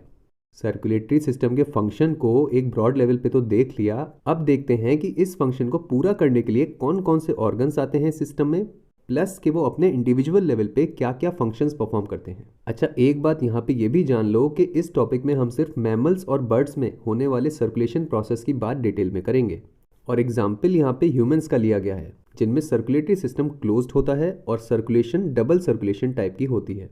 ये जो टर्म्स हमने अभी बताई इनकी बात ऑलरेडी सर्कुलेशन टॉपिक में हो चुकी है। तो अब ह्यूमंस में आते सर्कुलेटरी सिस्टम की कहानी शुरू करते हैं।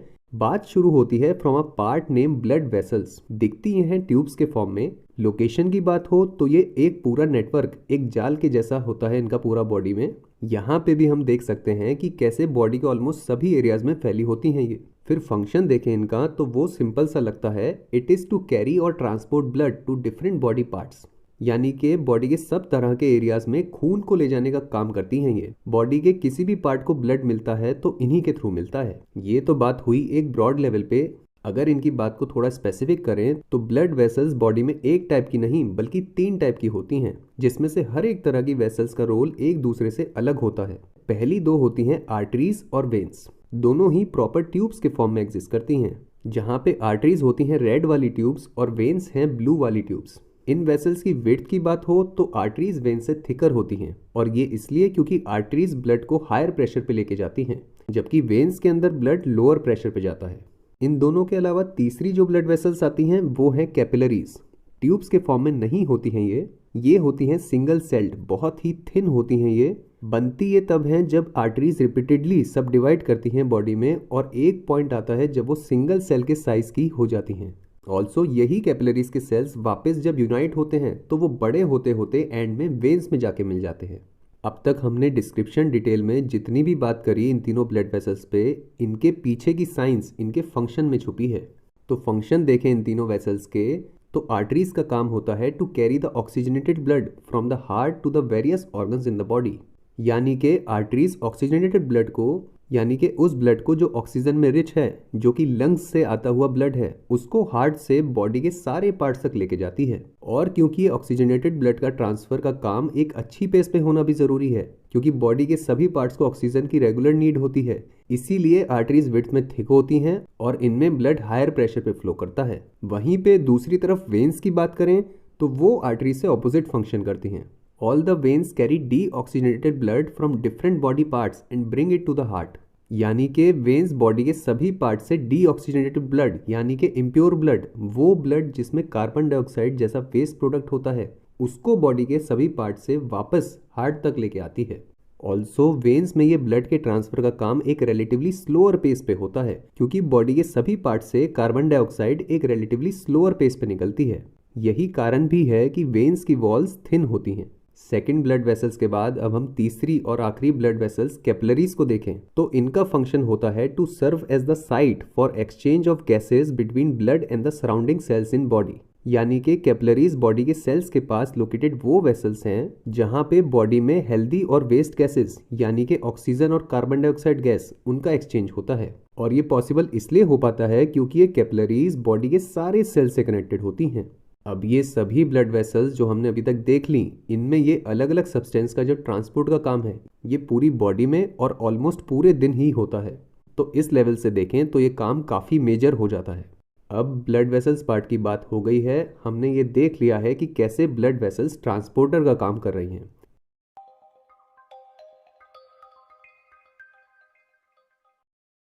अब आ जाते हैं उस पार्ट पे जो एक्चुअली ट्रांसपोर्ट होता है इनके द्वारा। ब्लड कुछ ऐसा दिखता टेक्सचर में फ्लूइड के जैसा, यानी कि एक ऐसा पार्ट जो इजिली फ्लो कर सकता है।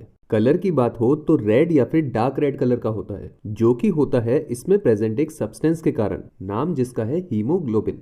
फिर फंक्शन देखें ब्लड का तो it does a major function and that is to serve as a substance that contains various materials to be used up by all the cells in body. ये एक ऐसा सब्सटेंस है जिसके अंदर बहुत से और सब्सटेंसेस प्रेजेंट होते हैं, सब्सटेंसेस जो बॉडी के सभी सेल्स के द्वारा यूज होने होते हैं।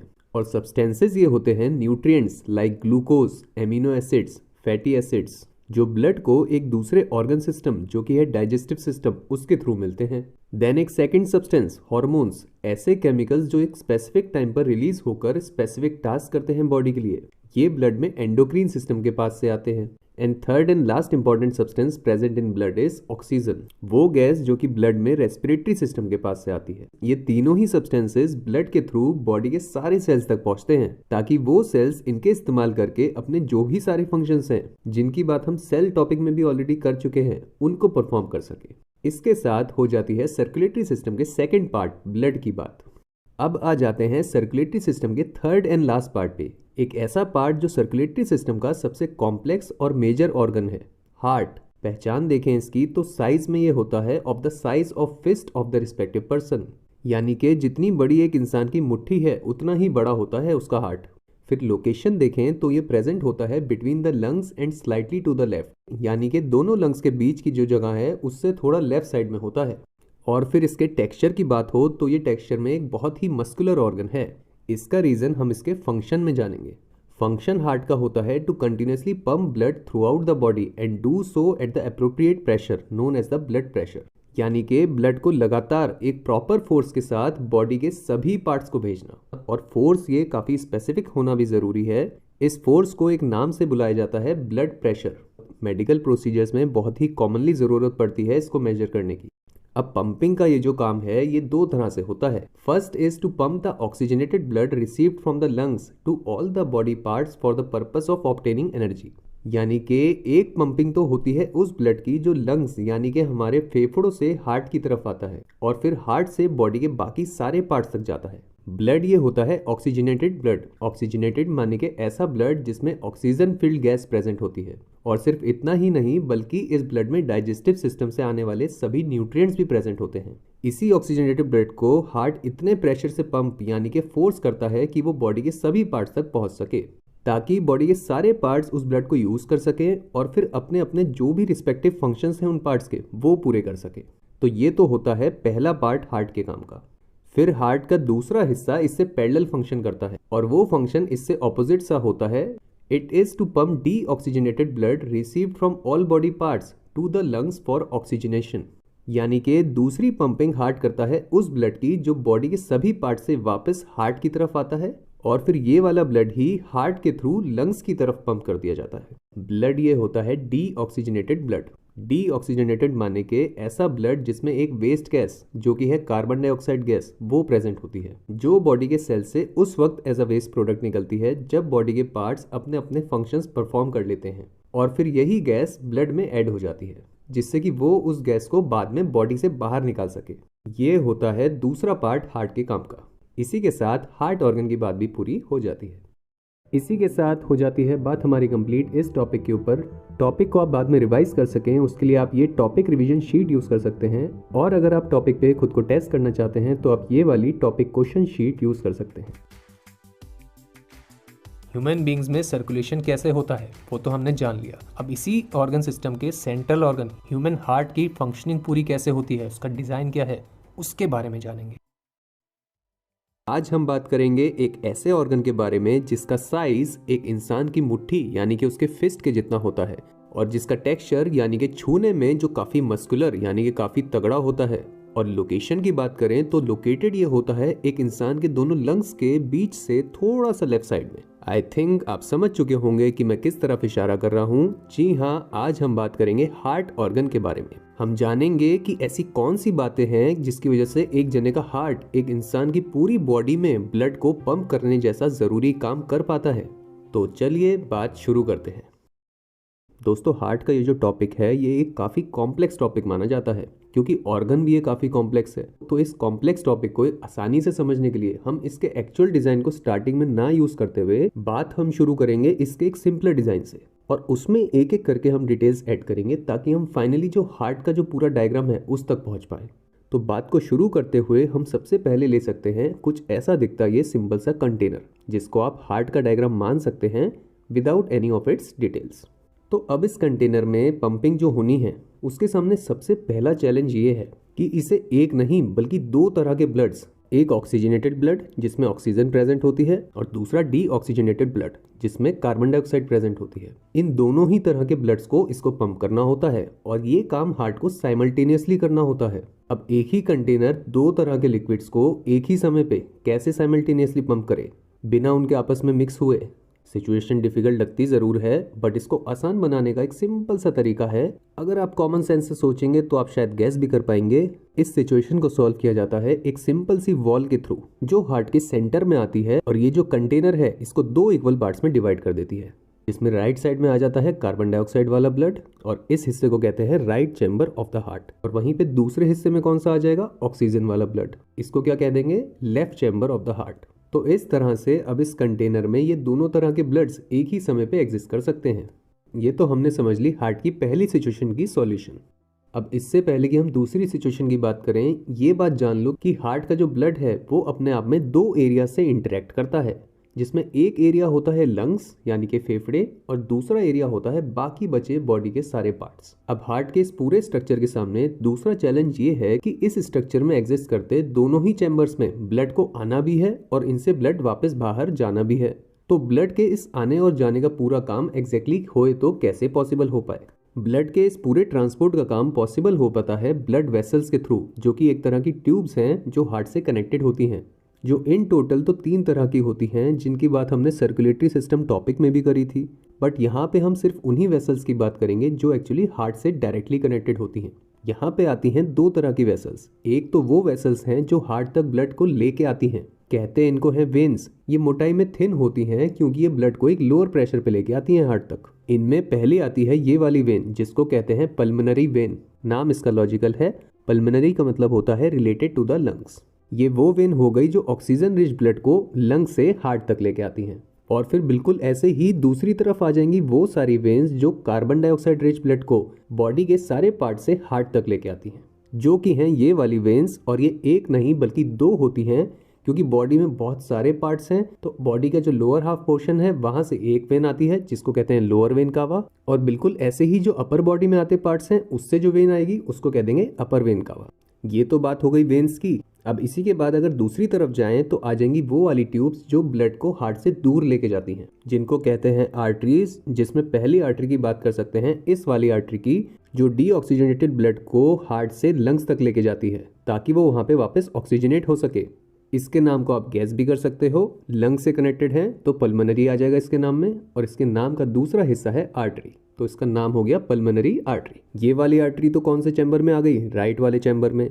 अब बिल्कुल ऐसे ही लेफ्ट वाले चैम्बर में भी एक आर्टरी आती है जो कि बॉडी की सबसे इंपॉर्टेंट आर्टरी है। इसको अलग से एक स्पेशल नाम दिया गया है, इसको कहते हैं एओर्टा।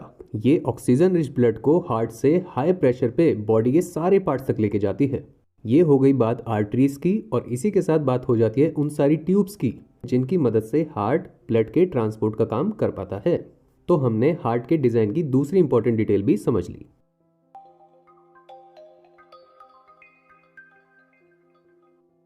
अब हम चलेंगे हार्ट के डिजाइन की तीसरी और आखिरी सबसे इंपॉर्टेंट डिटेल की तरफ, जो एक्चुअली बताती है कि हार्ट पंपिंग करता कैसे है।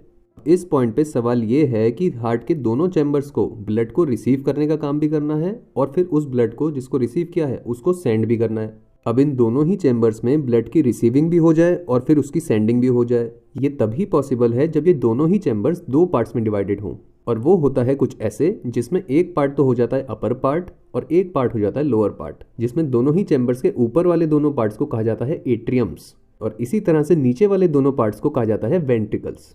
और अब इस पॉइंट पे अगर हम किसी एक ही चैम्बर को लेके बात करें, क्योंकि दोनों ही चैम्बर्स में एक ही तरह से होना है ये काम, तो इसमें जो सबसे पहले लेफ्ट चैम्बर में ऊपर वाला पार्ट है यानी कि लेफ्ट एट्रियम, ये सबसे पहले ब्लड को रिसीव करता है फ्रॉम द पल्मोनरी वेन। और काम ये तभी हो पाता है जब ये पार्ट रिलैक्स करता है, यानी कि इसकी मसल्स रिलैक्स करती हैं तो ये ब्लड को रिसीव करता है। और ये ब्लड को रिसीव उस पॉइंट तक करता है जब तक इसमें पूरा ब्लड फिल ना हो जाए। और जब इसमें पूरा ब्लड फिल हो जाता है तो एक नेक्स्ट पार्ट जिसको कहते हैं वेल्व, जो कि ये वाला पार्ट है, ये ऑटोमेटिकली ओपन हो जाता है और लेफ्ट एट्रियम में प्रेजेंट सारे का सारा ब्लड डंप हो जाता है लेफ्ट वेंट्रिकल में।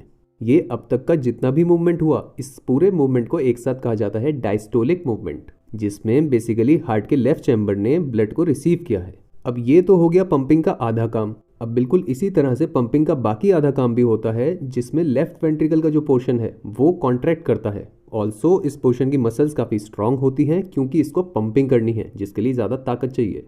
रिलैक्सिंग के लिए उतनी ताकत नहीं चाहिए थी। तो अब जब लेफ्ट वेंट्रिकल कॉन्ट्रैक्ट होगी तो क्या होगा? लेफ्ट वेंट्रिकल के अंदर जो भी सारा ब्लड प्रेजेंट है वो कहाँ चला जाएगा? एओर्टा के पास, और फिर एओर्टा के थ्रू वो चला जाएगा बॉडी के सारे पार्ट्स में। ये हो जाता है पंपिंग का दूसरा आधा हिस्सा। और इस पूरे मूवमेंट को जो अब हुआ, जिसमें ब्लड की सेंडिंग हुई, इसको कहा जाता है सिस्टोलिक मूवमेंट। इन दोनों ही मूवमेंट्स का जो एक साथ कॉम्बिनेशन है, पहले डायस्टोलिक मूवमेंट फिर सिस्टोलिक मूवमेंट, इस पूरे एक एक्शन को कहा जाता है पंपिंग। ये एक पंप हो जाता है हार्ट का, और यही वो चीज़ है जिसको हम हार्ट बीट यानी कि दिल की धड़कन कह देते हैं। और जो ये पूरा काम हुआ लेफ्ट चैम्बर में, बिल्कुल ऐसा ही काम होता है राइट चैम्बर में भी। उसका पोर्शन हम डिस्कस नहीं करेंगे, वो आप अपने आप समझ सकते हैं। अब पंपिंग की सारी बात तो हमने सीख ली, लेकिन वेल्व के बारे में एक छोटी सी बात और जानो, और वो ये है कि जब लेफ्ट वेंट्रिकल कॉन्ट्रैक्ट करेगा तो क्या ऐसा नहीं हो सकता कि जो खून लेफ्ट एट्रियम से आया है लेफ्ट वेंट्रिकल में वो वापस चला जाए? अब अगर यहाँ पे ध्यान दोगे तो देख सकते हो कि वेल्व की डिजाइनिंग ही ऐसी है कि उससे खून वापस नहीं जा सकता, जो कि एक कमाल की बात है कि जिस रास्ते से कोई चीज़ आई थी वो उसी रास्ते से वापस ना जा पाए। अब हमने हार्ट के डिज़ाइन की पूरी बात समझ ली है। ये वो पॉइंट है जहाँ पे हम हार्ट के एक्चुअल डायग्राम को देखने के लिए रेडी हैं। तो हार्ट का जो एक्चुअल डायग्राम है वो कुछ ऐसा दिखाई देता है। अब जैसा कि आप देख सकते हो, इसमें बहुत सारे पोर्शंस आप पिछले वाले डायग्राम से मैच कर सकते हो, जैसे कि ये हो गई इसकी वॉल, फिर ये हो गए लेफ्ट एंड राइट एट्रियम्स ऊपर वाले पोर्शंस, एंड ये हो गए नीचे वाले portions ventricles, left ventricle and right ventricle. Difference यहाँ पे बस एक है कि जो हमने आर्टरीज वहाँ पे दिखाई थी नीचे की तरफ से निकलती हुई, वो एक्चुअली हार्ट में ऊपर की तरफ से ही निकलती हैं, दोनों की दोनों, जो कि हम यहाँ पे देख सकते हैं। इसी के साथ हो जाती है बात हमारी कंप्लीट इस टॉपिक के ऊपर। टॉपिक को आप बाद में रिवाइज कर सकें, उसके लिए आप ये टॉपिक रिवीजन शीट यूज़ कर सकते हैं, और अगर आप टॉपिक पे खुद को टेस्ट करना चाहते हैं तो आप ये वाली टॉपिक क्वेश्चन शीट यूज़ कर सकते हैं। ह्यूमन हार्ट के बारे में पढ़ के आई होप आपको मज़ा आया होगा। अब हम चलेंगे इसी थर्ड टॉपिक की सीरीज़ के लास्ट टॉपिक ह्यूमन ब्लड की तरफ। यहाँ पे हम अपनी बॉडी के एक बड़े ही इंपॉर्टेंट फ्लूइड ब्लड के बारे में पूरी डिटेल में जानेंगे। बात होगी आज लिक्विड फॉर्म में एग्जिस्ट करते इस लाल कलर के सब्सटेंस की। सब्सटेंस जो हमारी पूरी बॉडी में एक स्पेसिफिक टाइप की ट्यूब्स जो कि हैं ब्लड वेसल्स, उनके अंदर 24 घंटे लगातार फ्लो करता है। सब्सटेंस जो एक इंसान के पूरे बॉडी वेट का 8% जो कि एक अच्छा खासा अमाउंट है उसको फॉर्म करता है। यही सब्सटेंस है हमारा इस सेशन का टॉपिक ब्लड। चलिए बात शुरू करते हैं। ब्लड की पहचान जानने के बाद अब एक जरूरी सवाल आता है कि ब्लड एग्जैक्टली करता क्या है हमारी बॉडी के लिए। तो ब्लड बेसिकली एक ऐसा लिक्विड है जो देखा जाए तो एक सिंपल सा दिखने वाला काम करता है, and that is to transport a number of substances to all kinds of body parts. Body के जितने भी अलग अलग पार्ट्स हैं, जो भी ऑर्गन्स हैं बॉडी में या फिर कोई भी बॉडी पार्ट, उन सब तक ही कुछ जरूरी सब्सटेंसेस को लेके जाता है ब्लड। और ये जो भी सब्सटेंसेस ब्लड देता है हमारे बॉडी पार्ट्स को, वो ना सिर्फ इन पार्ट्स को डेली लेवल पे चाहिए होते हैं, बल्कि वो बॉडी की ऑलमोस्ट हर एक्टिविटी के लिए चाहिए होते हैं। ब्लड के फंक्शन का एक प्रीव्यू तो देख लिया हमने। अब ये काम जो ब्लड डेली लेवल पे करता है, इसके बारे में हम ब्लड में आते जो पार्ट्स हैं उनमें जानेंगे। सबसे पहले अब ब्लड का एक सिंप्लीफाइड डायग्राम ले लेते हैं। इसमें पहले बात करेंगे इस येलो कलर्ड सब्सटेंस की जो ब्लड का आधे से भी ज्यादा परसेंटेज फॉर्म करता है, प्लाज्मा। ये ब्लड का वो हिस्सा है जिसको हम देख तो तभी सकते हैं जब एक प्रॉपर सेपरेशन प्रोसेस के थ्रू इसको ब्लड से अलग किया जाता है। ये पार्ट एग्जैक्टली करता क्या है? ये एक नहीं बल्कि 3 फंक्शंस परफॉर्म करता है। इसका पहला और मेन काम होता है to transport specific substances around the body. कुछ स्पेसिफिक सब्सटेंसेस जो बॉडी के डिफरेंट पार्ट्स तक पहुंचते हैं वो प्लाज्मा के थ्रू ही जाते हैं, और सब्सटेंसेस ये प्लाज्मा के अंदर 3 अलग अलग जगह से आते हैं। फर्स्टली डाइजेस्टिव सिस्टम से आते हैं कंज्यूम्ड किए फूड के simpler forms, that is glucose and amino acids. Then second substance है हार्मोन्स, जो अगेन एक दूसरे ऑर्गन सिस्टम जो कि है एंडोक्रीन सिस्टम, उसमें प्रेजेंट ऑर्गन से आते हैं। And then third and last substance carried by plasma are the waste products that are received from the body cells. Body के सभी सेल्स जिस वेस्ट को लगातार निकालते रहते हैं वो प्लाज्मा के थ्रू ही अपने एक्सक्रीशन पॉइंट तक पहुंचता है। और वेस्ट ये होते हैं CO2 gas and nitrogenous waste, जहाँ पे कार्बन डाइऑक्साइड गैस का वेस्ट कंटिन्यूसली लंग्स तक पहुंचाया जाता है और नाइट्रोजनस वेस्ट कंटिन्यूसली किडनीज तक सेंड किया जाता है। ये तो है पहला काम। देन सेकंड काम प्लाज्मा का अगेन एक मेजर काम है, it is to maintain the blood pressure. Blood overall जिस प्रेशर पे फ्लो करता है पूरी बॉडी में, उसको मेंटेन करने में हेल्प करता है प्लाज्मा। और हेल्प ये मेनली प्लाज्मा के फ्लूइड नेचर के थ्रू होती है, जो ब्लड के फ्लो को एक सर्टेन डिजायर्ड प्रेशर पे रखता है। और तीसरा काम प्लाज्मा का एक रिलेटिवली माइनर काम है, it is to hold the blood cells in suspension. जो पार्ट्स इस प्लाज्मा पार्ट के अलावा होते हैं ब्लड में, जो कि हैं ब्लड सेल्स, वो प्लाज्मा सब्सटेंस की हेल्प से ही ब्लड में फ्लो कर पाते हैं। और फ्लो ये होता है एक सस्पेंडेड फॉर्म में, यानी कि फ्रीली फ्लोट करते हैं ये सेल्स प्लाज्मा के अंदर। प्लाज्मा के बाद ब्लड में आते सेकंड पार्ट यानी कि ब्लड सेल्स, जिनको कॉर्पल्सेस भी कहते हैं, पार्ट्स जो बेसिकली प्लाज्मा में फ्लोट करते हैं। ये इन टोटल जैसा कि हम देख भी सकते हैं 3 टाइप्स के होते हैं।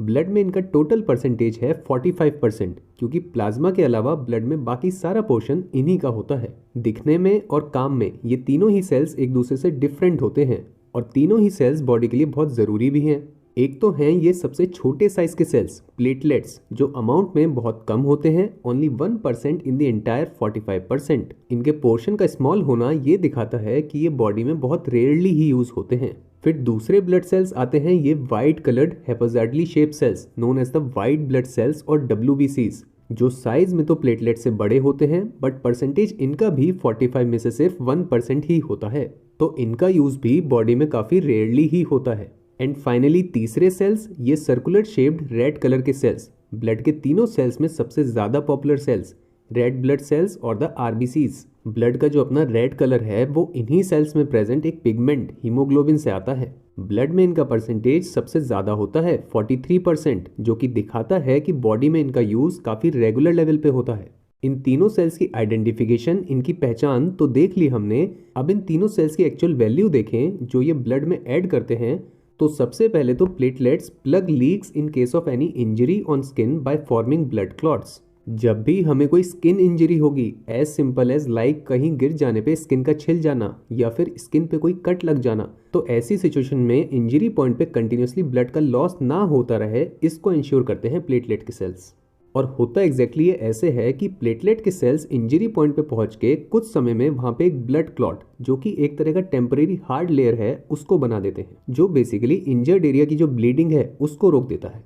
फिर सेकेंड टाइप के सेल्स, वाइट ब्लड सेल्स, इनकी वैल्यू है that these get activated to fight infection whenever any such infection starts in the body.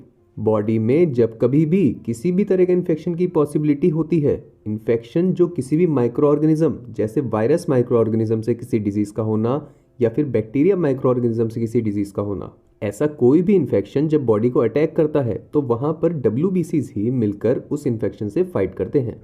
ये एक बेहद ज़रूरी काम भी है क्योंकि इसी से बॉडी वापस एक हेल्दी स्टेट में आ पाती है। और आखिरी में तीसरे सेल टाइप RBCs का पर्पस होता है to transport oxygen from the lungs to all the body parts and most of the carbon dioxide gas from all the body parts back to the lungs. Body के लिए दो important gases, oxygen और carbon dioxide gas, इन दोनों के ही transport का function करते हैं RBCs। जहाँ पे पहले ये ऑक्सीजन गैस को जो लंग्स के थ्रू ब्लड में एंटर होती है उसको बॉडी के सभी पार्ट्स तक कैरी करते हैं ताकि वो पार्ट्स इस ऑक्सीजन को यूज़ करके अपने लिए एनर्जी बना सके, जिससे कि फिर वो अपने सभी फंक्शंस परफॉर्म कर सकें। और सेकेंडली, इसी एनर्जी बनाने के प्रोसेस में जो एक वेस्ट गैस निकलती है, कार्बन डाइऑक्साइड गैस, वो भी RBCs के थ्रू ही लंग्स तक वापस जाती है ताकि वहां पे लंग्स में होते एक्सहेलेशन प्रोसेस के थ्रू इसको बॉडी से बाहर निकाला जा सके। ये होती है बात RBC के रोल के ऊपर। इसी के साथ हो जाती है बात हमारी कंप्लीट इस टॉपिक के ऊपर। टॉपिक को आप बाद में रिवाइज कर सकें उसके लिए आप ये टॉपिक रिवीजन शीट यूज़ कर सकते हैं, और अगर आप टॉपिक पे खुद को टेस्ट करना चाहते हैं तो आप ये वाली टॉपिक क्वेश्चन शीट यूज़ कर सकते हैं। टॉपिक नंबर 3 का पूरा पोर्शन हो गया है कंप्लीट। ब्रेक लेना है तो अगेन आप इस पॉइंट पे ले सकते हैं, क्योंकि अब हम चलेंगे चैप्टर के 4th एंड लास्ट टॉपिक की तरफ, excretory system in human beings. जिस तरह से डेली लेवल पे हम सबके घरों से वेस्ट एक्सक्रीट होता है, कुछ उसी तरह का काम हम सबकी बॉडीज भी करती हैं। कौन से बॉडी के पार्ट्स हैं जो इस काम में इन्वॉल्व होते हैं और कौन सी ऐसी बातें हैं जिनका वो ध्यान रखते हैं, इसी बात से रिलेटेड है हमारा आज का टॉपिक। चलिए बात शुरू करते हैं। हेलो लर्नर्स, आज जो हम टॉपिक करने जा रहे हैं उसका नाम है एक्सक्रीटरी सिस्टम। अब ये एक टाइप का ऑर्गन सिस्टम है जो कई सारे ऑर्गेनिजम्स की बॉडी में प्रेजेंट होता है। ऑर्गन सिस्टम्स की अगर हम बात करें तो ये कुछ ऐसे सिस्टम होते हैं जिसमें कई सारे ऑर्गन्स मिलके काम करते हैं एक टीम की तरह, ताकि वो उस ऑर्गेनिज्म की बॉडी के लिए कुछ एक प्रॉपर स्पेसिफिक फंक्शन कंप्लीट कर सके। और हर ऑर्गन सिस्टम में कुछ ना कुछ अपने number of specific organs present होते हैं। एक्सक्रीटरी सिस्टम की अगर हम बात करें तो इसमें टोटल 4 ऑर्गन्स प्रेजेंट होते हैं। चलिए देख लेते हैं इसकी इमेज को। ये दिखाई देती है कुछ इस प्रकार से, और ये दिखाती है सारे ऑर्गन्स स्पेसिफिक उसी शेप और साइज में जैसे वो प्रेजेंट होते हैं बॉडी के अंदर। ऑल्दो इसको आसानी से समझने के लिए हम इसका एक हैंड ड्रॉन डायग्राम यूज करेंगे ताकि हमें लंबे समय तक इजीली ये ऑर्गन सिस्टम याद रहे। और वो डायग्राम है ये। जैसे कि हम इस डायग्राम में देख सकते हैं, पहला पार्ट है ये, इसका नाम है किडनी। दूसरा पार्ट है ये, इसका नाम है यूरेटर्स। और तीसरा पार्ट है ये, इसका नाम है urinary bladder. And fourth and last part is this one, it is known as the urethra. अब इन सब पार्ट्स के डिस्क्रिप्शंस और इनके फंक्शंस की बात हम तब करेंगे जब हम टॉपिक में आगे जाएंगे। एक ऐसी डिटेल यहाँ पे है जो एग्जिस्ट करती है, जो इस ऑर्गन सिस्टम के नेम से ही हमें पता चलती है, और वो है वो वर्ड जिससे बनता है यहाँ पे शब्द एक्सक्रीटरी, विच इज एक्सक्रीट, जिसका मीनिंग होता है टू डिस्चार्ज समथिंग। डिस्चार्ज यानी कि किसी एक चीज को किसी एक जगह से बाहर निकाल देना। इस मीनिंग की बात रिलेट होगी जब हम इसके फंक्शन की बात करेंगे। तो चलिए देखते हैं इस ऑर्गन सिस्टम का फंक्शन। स्टेटमेंट कहता है that it is a group of organs that work together towards the removal of waste in the form of urine from the body of an organism. समझते हैं इसके डिफरेंट हिस्सों को। पहला हिस्सा कहता है group of organs that work together. अब इस बात को तो हम ऑलरेडी जान चुके हैं जब हमने ऑर्गन सिस्टम के बारे में बात करी थी कि किसी भी ऑर्गन सिस्टम में कई सारे ऑर्गन्स मिलके काम करते हैं। तो चलिए देखते हैं क्या काम करता है excretory system. It works towards the removal of waste in the form of urine from the body of an organism. अब यहाँ पे होती है मेन बात कि एक्सक्रीटरी सिस्टम बॉडी से वेस्ट निकालने के काम को करता है, और वो वेस्ट किस फॉर्म में होता है? लिक्विड फॉर्म में, जिसको हम जानते हैं यूरिन के नाम से। हिंदी में इसको हम जानते हैं मूत्र या फिर पेशाब के नाम से। तो इसको ऑर्गेनिज्म की बॉडी से बाहर निकालने का काम है एक्सक्रीटरी सिस्टम का। अब ये वेस्ट को निकालना क्यों ज़रूरी है, तो इसकी डिटेल्स तो हम टॉपिक में आगे जानेंगे। बाकी वेस्ट का निकलना बॉडी से ज़रूरी क्यों होता है, तो ये तो आप अपनी डेली लाइफ से रिलेट भी अगर करें तो समझ सकते हैं कि हम अपने घर से भी डेली लेवल पे वेस्ट को बाहर निकालते हैं। और ज़रा सोच के देखिए कि अगर हम वेस्ट को डेली लेवल पे अपने घर में इकट्ठा करने लगे तो कैसा एटमॉस्फेयर क्रिएट होगा, अनहेल्दी एटमॉस्फेयर। तो ये हो जाती है हमारी एक इंट्रोडक्टरी बात एक्सक्रीटरी सिस्टम के बारे में।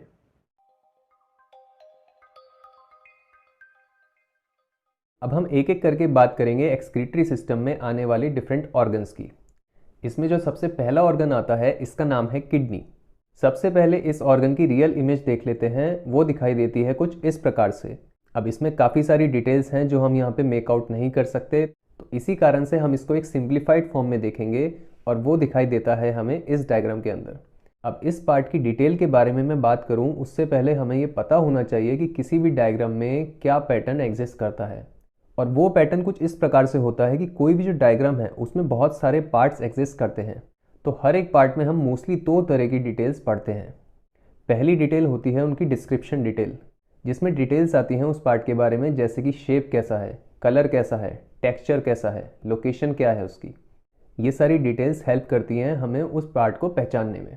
और दूसरी जो डिटेल आती है उस पार्ट के बारे में वो आती है उसकी फंक्शन डिटेल, जो उसकी मेन डिटेल होती है। अब डायग्राम्स के बारे में ये बेसिक बात जानने के बाद हम किडनी के बारे में बात शुरू करें तो किडनी अपने आप में एक ऐसा ऑर्गन है जो सारे ऑर्गन्स इस ऑर्गन सिस्टम में आएंगे उसमें सबसे ज़्यादा इंपॉर्टेंस ये वाला पार्ट ही रखता है।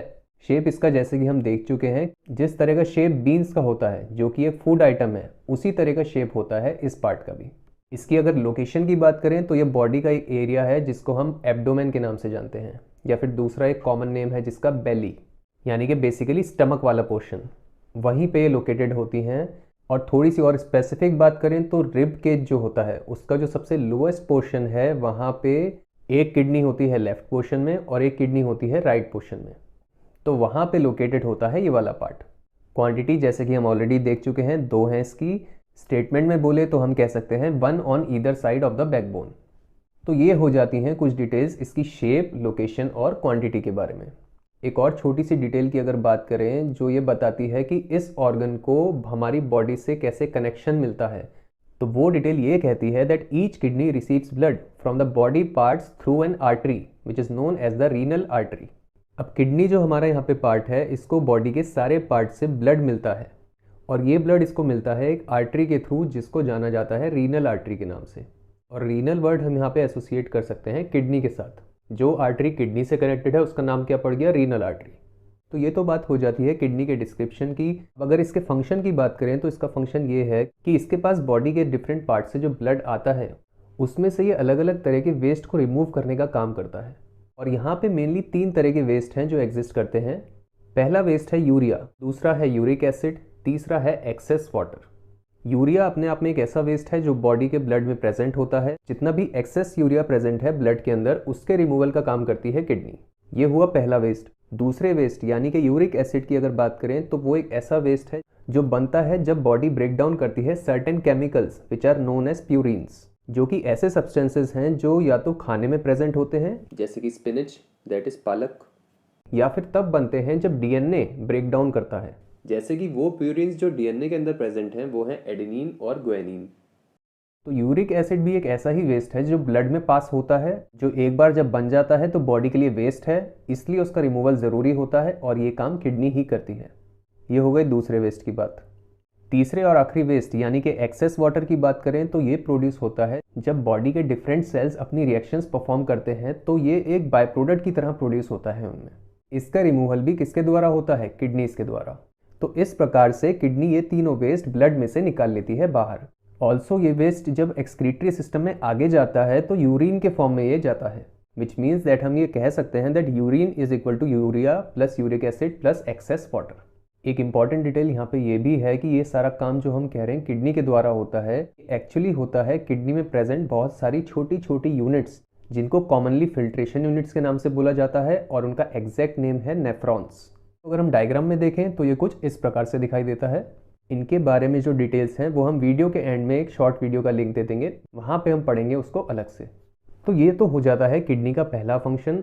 दूसरे फंक्शन की बात करें तो किडनी का दूसरा फंक्शन है जो ब्लड किडनी ने प्यूरिफाई कर दिया उसको बॉडी में वापस भेजना, और इस बार ये काम होता है एक वेन के थ्रू, जिसका नाम क्या होगा क्योंकि वो किडनी से अटैच्ड है, रीनल वेन।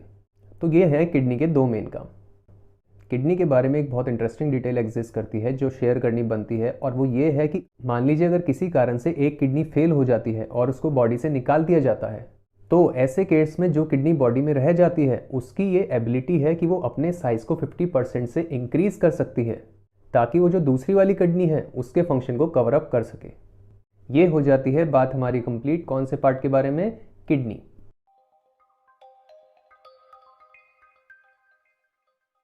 अब किडनी जो वेस्ट निकालती चली जा रही है वो अपने अंदर स्टोर नहीं करती, वो जाता है उसके बाद उससे नेक्स्ट वाले पार्ट में, जिसका नाम है यूरेटर्स। इस पार्ट की एग्जैक्ट लोकेशन को अगर हम बॉडी में देखें तो ये कुछ इस प्रकार से दिखाई देता है, अगर हम डायग्राम में देखें तो ये कुछ इस प्रकार से दिखाई देता है। एक ट्यूबुलर या फिर ट्यूब लाइक पार्ट है। क्वांटिटी की बात करें तो 2 होती हैं नंबर में, 1 अटैच टू ईच किडनी। और अगर इसकी लेंथ की बात करें तो दोनों मेल्स और फीमेल्स में ऑलमोस्ट सेम लेंथ की होती है और काफ़ी लेंथी होती है। It is about 8 to 10 inches long. इसके अगर फंक्शन की बात करें तो इसका फंक्शन है transportation of urine from the kidneys to the urinary bladder. इसके अंदर जो मसल्स प्रेजेंट होती हैं उनका फंक्शन है टाइट हो जाना और फिर रिलैक्स हो जाना, ताकि जो इसके अंदर यूरिन प्रेजेंट है वो अगले वाले पार्ट में चला जाए। ये हो जाती है बात हमारी यूरेटर्स के बारे में।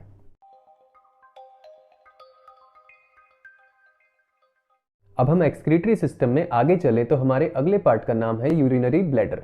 डायग्राम में इसको देखें तो ये दिखाई देता है कुछ इस प्रकार से, और इमेज में इसको देखें तो ये दिखाई देता है कुछ इस प्रकार से। इसके डिस्क्रिप्शन पॉइंट्स की बात करें तो इसका मटेरियल होता है मस्कुलर, यानी कि ये मसल से बना होता है, और मसल से हम सोच सकते हैं कि इसका टेक्सचर कैसा होगा? इलास्टिक। इलास्टिक का मतलब इसमें एक्सपेंड होने की और कॉन्ट्रैक्ट होने की क्षमता होगी। और शेप की बात करें तो शेप इसका होता है जैसे कि हम देख सकते हैं पाउच के जैसा। अब यहाँ से अगर हम इसके फंक्शन की ओर चलें तो पिछले पार्ट में हमने ये सीखा था कि पिछला पार्ट यानी कि यूरेटर्स यूरिन लेके आता है इस पार्ट तक। तो जब इस पार्ट पे यूरिन आता है तो यूरिनरी ब्लैडर उस यूरिन को लगातार कलेक्ट करने का काम करता है, और ये उस यूरिन को तब तक कलेक्ट करता है जब तक इसकी कैपेसिटी होती है, which is 400 ml, which is quite a large amount, just a bit less than half a litre of water bottle. उसके बाद ही जाके कहीं ये उस यूरिन को पास आउट करता है। अब इस यूरिन के कलेक्शन का कारण क्या है? तो वो तो काफ़ी ऑब्वियस हो जाता है कि अगर यूरिन एक सर्टेन अमाउंट ऑफ टाइम तक कलेक्ट नहीं होगा तो हम लगातार यूरिनेशन करते रहेंगे। जैसे जैसे हमारी किडनीज यूरिन प्रोड्यूस करेंगी वैसे वैसे ही हमारी बॉडी यूरिनेट करती रहेगी, जो कि अपने आप में एक बहुत ही uncomfortable and at the same time unmanageable situation हो जाएगी। तो इस प्रकार से यूरिनरी ब्लैडर यूरिनेशन को कंट्रोल करता है और उसको एक लेस फ्रीक्वेंट एक्टिविटी बनाता है। ये बात हो जाती है यूरिनरी ब्लैडर के फंक्शन की। एक छोटी सी इंटरेस्टिंग डिटेल एग्जिस्ट करती है यूरिनरी ब्लैडर के बारे में यहाँ पे, और वो है about the time for which it can hold urine, and that time is 5 hours, which if you think about it is quite a substantial time. ये टाइम अगर मिनट्स में एग्जिस्ट करता तो बॉडी के लिए एक डिफिकल्ट सिचुएशन होती, लेकिन इसके आवर्स में होने से बॉडी के लिए एक ईजी सिचुएशन क्रिएट होती है। तो ये हो जाती है बात हमारी कंप्लीट कौन से पार्ट पे? Urinary bladder.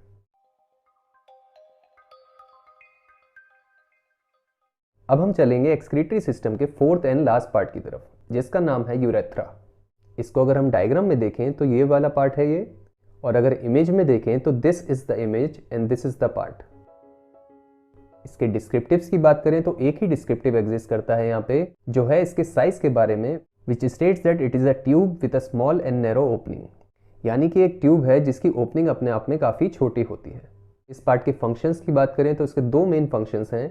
पहला फंक्शन इसका है यूरिन को यूरिनरी ब्लैडर में ही कंटेन करके रखना, और ये काम ये करता है एक मस्कुलर स्ट्रक्चर की हेल्प से जिसका नाम है यूरेथ्रल स्फिंक्टर, जिनको हम इस इमेज में देख सकते हैं। ये है ये वाला पार्ट, और जैसे कि हम देख सकते हैं ये उस पॉइंट पे आते हैं जहाँ पे यूरिनरी ब्लैडर कनेक्ट करता है यूरेथ्रा से। तो ये भी हम समझ सकते हैं कि काफ़ी ऑब्वियस फंक्शन है ये। अगर ये मस्कुलर स्ट्रक्चर एग्जिस्ट नहीं करता तो यूरिन जो है वो ऑटोमेटिकली पिछले पार्ट से इस पार्ट में आ जाता, जबकि अभी क्या हो रहा है, ये पार्ट उसको रोक के रखता है।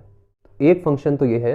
यूरेथ्रा के दूसरे फंक्शन की बात करें तो वो है to pass the urine out of the body in a controlled flow when the necessary pressure is applied, यानी कि जब एक ऑर्गेनिज्म सही प्रेशर लगाएगा तो यूरिन इसके थ्रू ही पास आउट हो जाएगा बॉडी में से, और जब तक वो प्रेशर नहीं लगाएगा तब तक यूरिन ऑटोमेटिकली पास आउट नहीं होगा, which is obviously very important. Also अगर एक लास्ट डिटेल इसमें बताएं तो यूरेथ्रा एक ऐसा पार्ट है जो मेल्स में काफ़ी लेंदी होता है जबकि फीमेल्स में काफ़ी छोटा होता है। मेल्स में इसका साइज 22 सेंटीमीटर के अराउंड होता है, जबकि फीमेल्स में इसका साइज 4 सेंटीमीटर के अराउंड होता है। ये हो जाती है बात हमारी complete fourth and last part of the excretory system, urethra. This completes the study of our topic. अगर आप इस टॉपिक को बाद में रिवाइज करना चाहते हैं तो आप ये वाली शीट यूज कर सकते हैं, और अगर आप टॉपिक पे खुद को टेस्ट करना चाहते हैं तो आप ये वाली शीट यूज कर सकते हैं।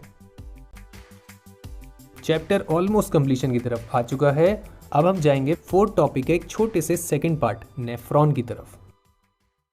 ऑर्गन सिस्टम्स में हमने एक टॉपिक पढ़ा था एक्सक्रीटरी सिस्टम, जिसमें 4 पार्ट्स आते थे।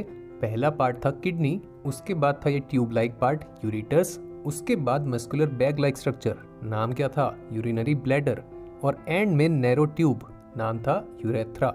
इन चारों पार्ट से बनते इस ऑर्गन सिस्टम में एक ऐसा पार्ट है किडनी, जो जिन चीज़ों से बनती है उन पे थोड़ी सी बात और करना बनता है, क्योंकि रिलेटिवली ये किडनी का ज़्यादा इंपॉर्टेंट पार्ट है। नाम इन यूनिट्स का होता है 7 लेटर वर्ड नेफ्रॉन। यूनिट्स ये इंपॉर्टेंट इसलिए हैं क्योंकि ये किडनी की स्ट्रक्चरल यूनिट है, यानी कि किडनी का जो पूरे का पूरा ढांचा बनता है, स्ट्रक्चर बनता है, वो इन्हीं से फॉर्म होता है। जब ये किडनी के अंदर मिलियंस की मात्रा में, लाखों की मात्रा में आती हैं, तब जाके किडनी फॉर्म होती है। दिखने की बात करें तो ये कुछ इस प्रकार से दिखाई देती है। काफी सिंपल डायग्राम है। जैसे जैसे टॉपिक की बात होती जाएगी तो आप डायग्राम भी साथ के साथ ही बनाइएगा।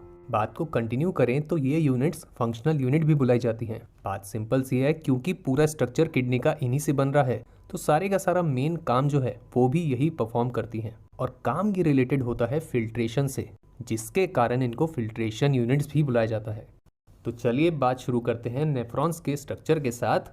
सबसे पहला पार्ट इसके अंदर आता है ये। दिखने की बात करें तो ये एक ऊन के जैसा दिखाई देता है। साथ में ड्रॉ भी करिए इस वक्त।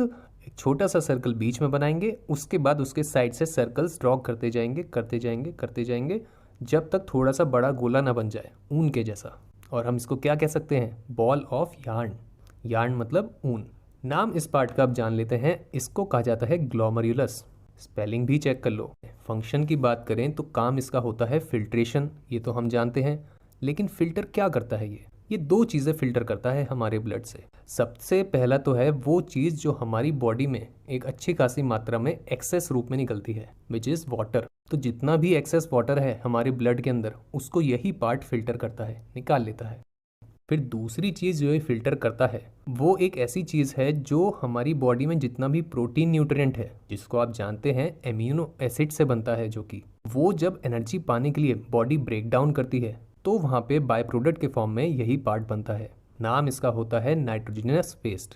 फिल्ट्रेशन इसका ज़रूरी होता है। अगर ये फिल्टर नहीं होगा तो हमारे बॉडी के जो इंटरनल ऑर्गन्स हैं, अंदर के अलग अलग ऑर्गन्स हैं, स्टमक हो गया, इंटेस्टाइन्स हो गई, इन सबको हानि पहुंचा सकता है। एग्जाम्पल इसके वेस्ट के जान लेते हैं। ये होते हैं 2 compounds, urea and uric acid. ये हो गई बात हमारी ग्लोमेरुलस के ऊपर। अब नेफ्रॉन के दूसरे और आखिरी पार्ट पे चलें तो ये होता है ये वाला पार्ट। बना के देख लीजिए इसको। कुछ इस तरह से एक ट्यूब के जैसे आप इसको ड्रॉ कर सकते हैं, और यही इसका डिस्क्रिप्शन भी है, इट इज़ ट्यूब लाइक। इसका नाम भी यहीं से आता है। इसको कहा जाता है ट्यूब्यूल। इसको एक और नाम भी दिया जाता है, क्योंकि ये किडनी के अंदर होता है तो इसको किडनी ट्यूब्यूल भी कहा जाता है। और क्योंकि किडनी से रिलेटेड एक और वर्ड है रीनल, किडनी की जगह रीनल वर्ड भी यूज़ होता है, तो इसको रीनल ट्यूब्यूल भी कहा जाता है। फाइनली इसके फंक्शन की बात करें तो ये 2 काम करता है। ये एक 3 केमिकल्स की फिल्ट्रेशन और स्टोरिंग, ये दोनों चीज़ें करता है। जानने ज़रूरी हैं कौन से केमिकल्स हैं ये। केमिकल्स ये हैं सोडियम यानी कि Na, फिर दूसरा है पोटेशियम यानी कि K, और तीसरा और आखिरी है P यानी कि फॉस्फोरस। इन तीनों केमिकल्स को फिल्टर करता है, यानी कि ब्लड में से निकालता है और अपनी ट्यूब में स्टोर करके रखता है। सवाल आता है कि स्टोर क्यों करके रखता है? स्टोर इसलिए करता है क्योंकि बॉडी की ज़रूरत इन केमिकल्स को एक्चुअली बाद में होती है, तो जब भी बॉडी को ज़रूरत होगी तो बॉडी उसको यहाँ से इस्तेमाल कर सकती है। इसी के साथ हमारी बात कंप्लीट हो जाती है second part and at the same time इस छोटे से टॉपिक के ऊपर भी। टॉपिक के नोट्स डाउनलोड करना चाहते हैं तो उसका लिंक डिस्क्रिप्शन में भी है। इसी के साथ चैप्टर नंबर 5 हो जाता है पूरी तरह से कंप्लीट। अच्छे से इस चैप्टर को किया है तो ताली तो आपके लिए बनती है। चैप्टर में आते जितने भी टॉपिक्स हैं उनके नोट्स डाउनलोड करना चाहते हैं तो लिंक डिस्क्रिप्शन के अंदर है, वहां से कर सकते हैं। इस सेशन के लिए इतना ही। अगले सेशन में मिलेंगे इसी तरह से किसी और फुल चैप्टर के साथ। अभी के लिए बाय बाय।